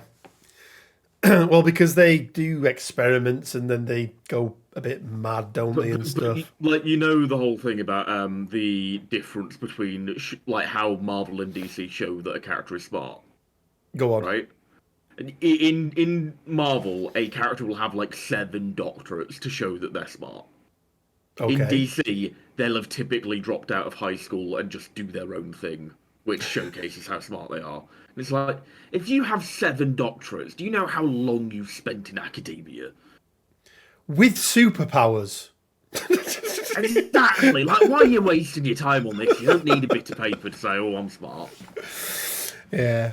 Also, anyone can be a doctor. Jonah's a doctor. He is, isn't he? Yeah. I don't think anyone can be. Like, look, if they let Jonah in, they'll let anyone in. Okay, Quinn. Dr. Voodoo. 6 stamina front. I think 5 back. Does he drop one? No, he doesn't. He stays at 6. He did. Yeah. Medium base, medium move. 2-2-4, but as we'll find out, that is effectively 4-4-6, I believe, because he gets to add 2 dice to his defense and dodge rolls. He's had a big change, and most definitely it is a nerf. Let's be honest. And it was a fairly substantial nerf. It was also very deserved. Oh god, yeah. So Spirit Venom, range 3, strength 5, power equal to damage dealt. Sap power. For each wild, the character loses 1 power. And I don't know, is it for each one? Yeah, it is for each one, and then he gains it. That's how sap power works. It's been and then day 1, Rich. Double hit, you get to throw the target shot. If they're size only 2. size 2, but it's fine. Staff of Legba, range 2, strength 7, cost 3, power burn. 4 damage is dealt. The target character loses 1 power for each wild in the attack roll. The target character suffers 1 damage for each power lost in this way and does not gain power for the damage suffered as a result of power burn. But if any damage comes from the Staff of Legba, then they're going to they're going to get the power from that one. It's fine. It can be pretty scary. Like, if you roll even like 2 wilds and that, like, it's genuinely terrifying. Yeah, that is fair. It kind of turns into Flurry of Arms. Yeah. In a roundabout way. Yeah, it is worth noticing. And I believe, Quinn, keep me honest. So this is before damage is dealt, and let's say the attack is going to do 2 damage, and you've rolled 2 wilds, so you would do the 2 damage if the character had 2 power. You would do the 2 damage first of all. They would lose the 2 power. But if they had a reduction, they can reduce by 1 on that one, or because it's a 1 per wild. It's for each power that you've lost. So in the order of operations, you lose the power, then take the damage. Yeah. So unless you've got excess power beyond what you've had stripped away by power burn, no. Fair. Yeah, it's a little something to get around that kind of thing. It's a little bit different, isn't it? Possession, spend X, where X is equal to the threat value of the character. You take Brother Daniel, so a token from Voodoo, which will drop his defenses quite significantly. Mm-hmm. You put it on that character, and they can no longer contest or hold objective tokens. Oh no, they changed it now to it. Oh, it's just hold objective tokens now. Yeah, and they drop everything. Does it not come back to him anymore? How does that work? You can pay 3 to bring it back. Still, does it automatically come back now? It used to be that you paid 2 when you were attacked to bring him back. Now that costs 3. In addition to that, he has to take it back when he gets dazed. Yes, which was the problem change before, wasn't it? Yeah, because you would just put it on someone and go, "Kill me! You're still not scoring points." Yeah, which was silly. Yeah, and he gets power from failures. Yeah, Hex and Incinerate. You know, he's immune to Hex, but Dormammu somehow isn't. Yeah, why would Dormammu be immune to Hex? I don't know, maybe because he's an interdimensional being, something like So Then again, Dormammu doesn't have a doctorate, so, you know. there you go. He does have a very bad tactics card. Seance. Seance. No. Seance. Seance. There you go. While Voodoo has his brother Daniel token, add 2 additional dice instead of 1 to his attack, defense, and dodge rolls when adding dice for crits. But when he doesn't have his brother Daniel token, he doesn't get to explode them. So No, it makes the person who has it not explode them. oh, does So not he add. can go, Oh yeah. I get all my crits. I end my activation. You, no more crits. Go. Yeah, fair. Yeah, It's not great. not a great card. It's not worth tactic cut slot, is it? No. Used to be S tier, used to be splashed everywhere. Yeah, it used to be stupid. I don't feel like they have overtuned him. I feel like he can do the things he wants to do. He just does them in a reasonable way now. It's a lot more reasonable. Lost his throw that was a superpower. Yeah, lost his throw that was characters or terrain of size 2. If he had Daniel, terrain could have been 3. Yeah. But in turn, he gains the spiritual strength on his builder. Yeah. Which double hit trigger isn't great, but, you know, if you get it, it could actually, you know, it can have impact. It's a little something, isn't it? I just don't see him that much anymore. No, I don't either. I don't even really think you see him in his affiliations anymore. No, I don't think he's bad.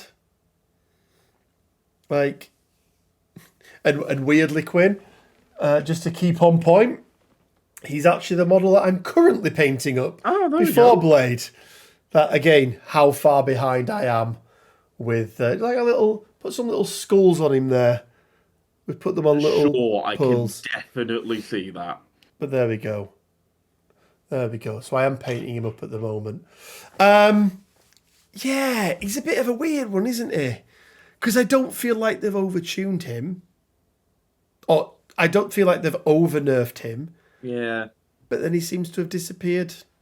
I think because he was at like such a height, like no matter how far he fell, it was always going to be an earth-shattering impact for him, right? Oh god, yeah. He was, in his heyday, he was the best 4 threat, if not the best character threat for threat in the game. Yeah, he walked the game around him, which is, you know, something no character should do. Unless they're Doctor Doom, because we'll forgive Doctor Doom when he comes out. We'll see. And I'm looking, Quinn, and I'm going, is he better than Corvus? I think so. Is he better than Colossus? I think so, because he's better than just a brick. But then I don't think he's better than Black Swan. I think it's a toss-up. I think Black Swan with a gem, much better. Oh, God, yeah. Yeah. Black Swan without. And do we think we end at Scott? Do we think that's where it is then? I don't think he's allowed to be better than Scott. No. Which is sad. And by the way, like, he was one of the most egregious characters in the game, wasn't he? Yeah. In his heyday. Yeah, it was utter filth, Quinn. Utter filth it was. As the man who runs Thanos in Dracula, sure. Whoa. Thanos, Dracula, Namor. 18 threat. Uh-huh. Takes real skill to play Thanos, everyone. Clearly not, because I'm put on a bloody list. Clearly not, because I'm playing him quite well. There we go, guys. We're going to leave it there. I can't quite believe that we don't have, we're a third of the way in, and we don't have an S tier yet, Quinn. We'll get there, I think. Will we get there? I don't even know anymore. I don't know if we. There are some S tiers. B is for Brother Daniel, by the way. Oh, yes, there we go. Alphabet game. Cool, guys. We're going to leave it there. Happy with it, Quinn? Any changes you want to... Can I delete Crimson Dynamo from existence? Just because his existence makes me sad. I mean, he's not ST. No, I'm just saying he's still not that egregious, though, is he? Because he hasn't gone up there. He hasn't gone up to the top. There is, there's a difference between egregious and something I just hate. I know. Not everything I hate is egregious. Not everything that's egregious I hate, right? Look, Zemo exists. At least he can't steal your toys off you and run away with them. There we go. Well, yeah, because you got a slow move. Hey, get very far with them. He's got a range 2 place. Oh, great! It's only half the distance of a Web Warrior character. This is true. Cool. We're going to leave it there, guys. Again, there's too many characters to go through in one single video. This is going to be part 1 of 3. The joy on Quinn's face as he realises he's got to do this twice more. Hopefully you enjoyed it. Again, guys, these are designed not just to go, Bishop is real good, he is A. Bill is real good, he is A. Carnage bad, D. We want to try and give some context around it and give you our reasonings why. If you don't agree with us, that's fine. You can be wrong. Fine. It's not fine. Your life choices and align perfectly with us. You can be wrong. One with Borg. We must assimilate them, Quinn. But yeah, hopefully you enjoyed it, guys. I want to give a big shout out to all of our Patreon and YouTube members.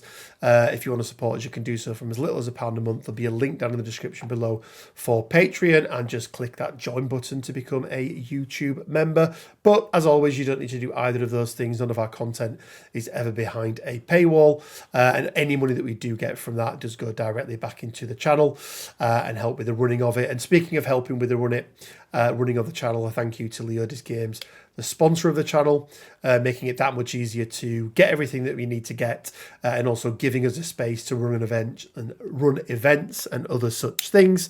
Make sure you check out the Discord. We've got our November Crisis up and running at the moment. That'll be the last one for the year, but we will be starting again early next year. So if you want to join in on any of the events, or you want to see what I've been painting this week, what is it, the 13th of November as we're recording this.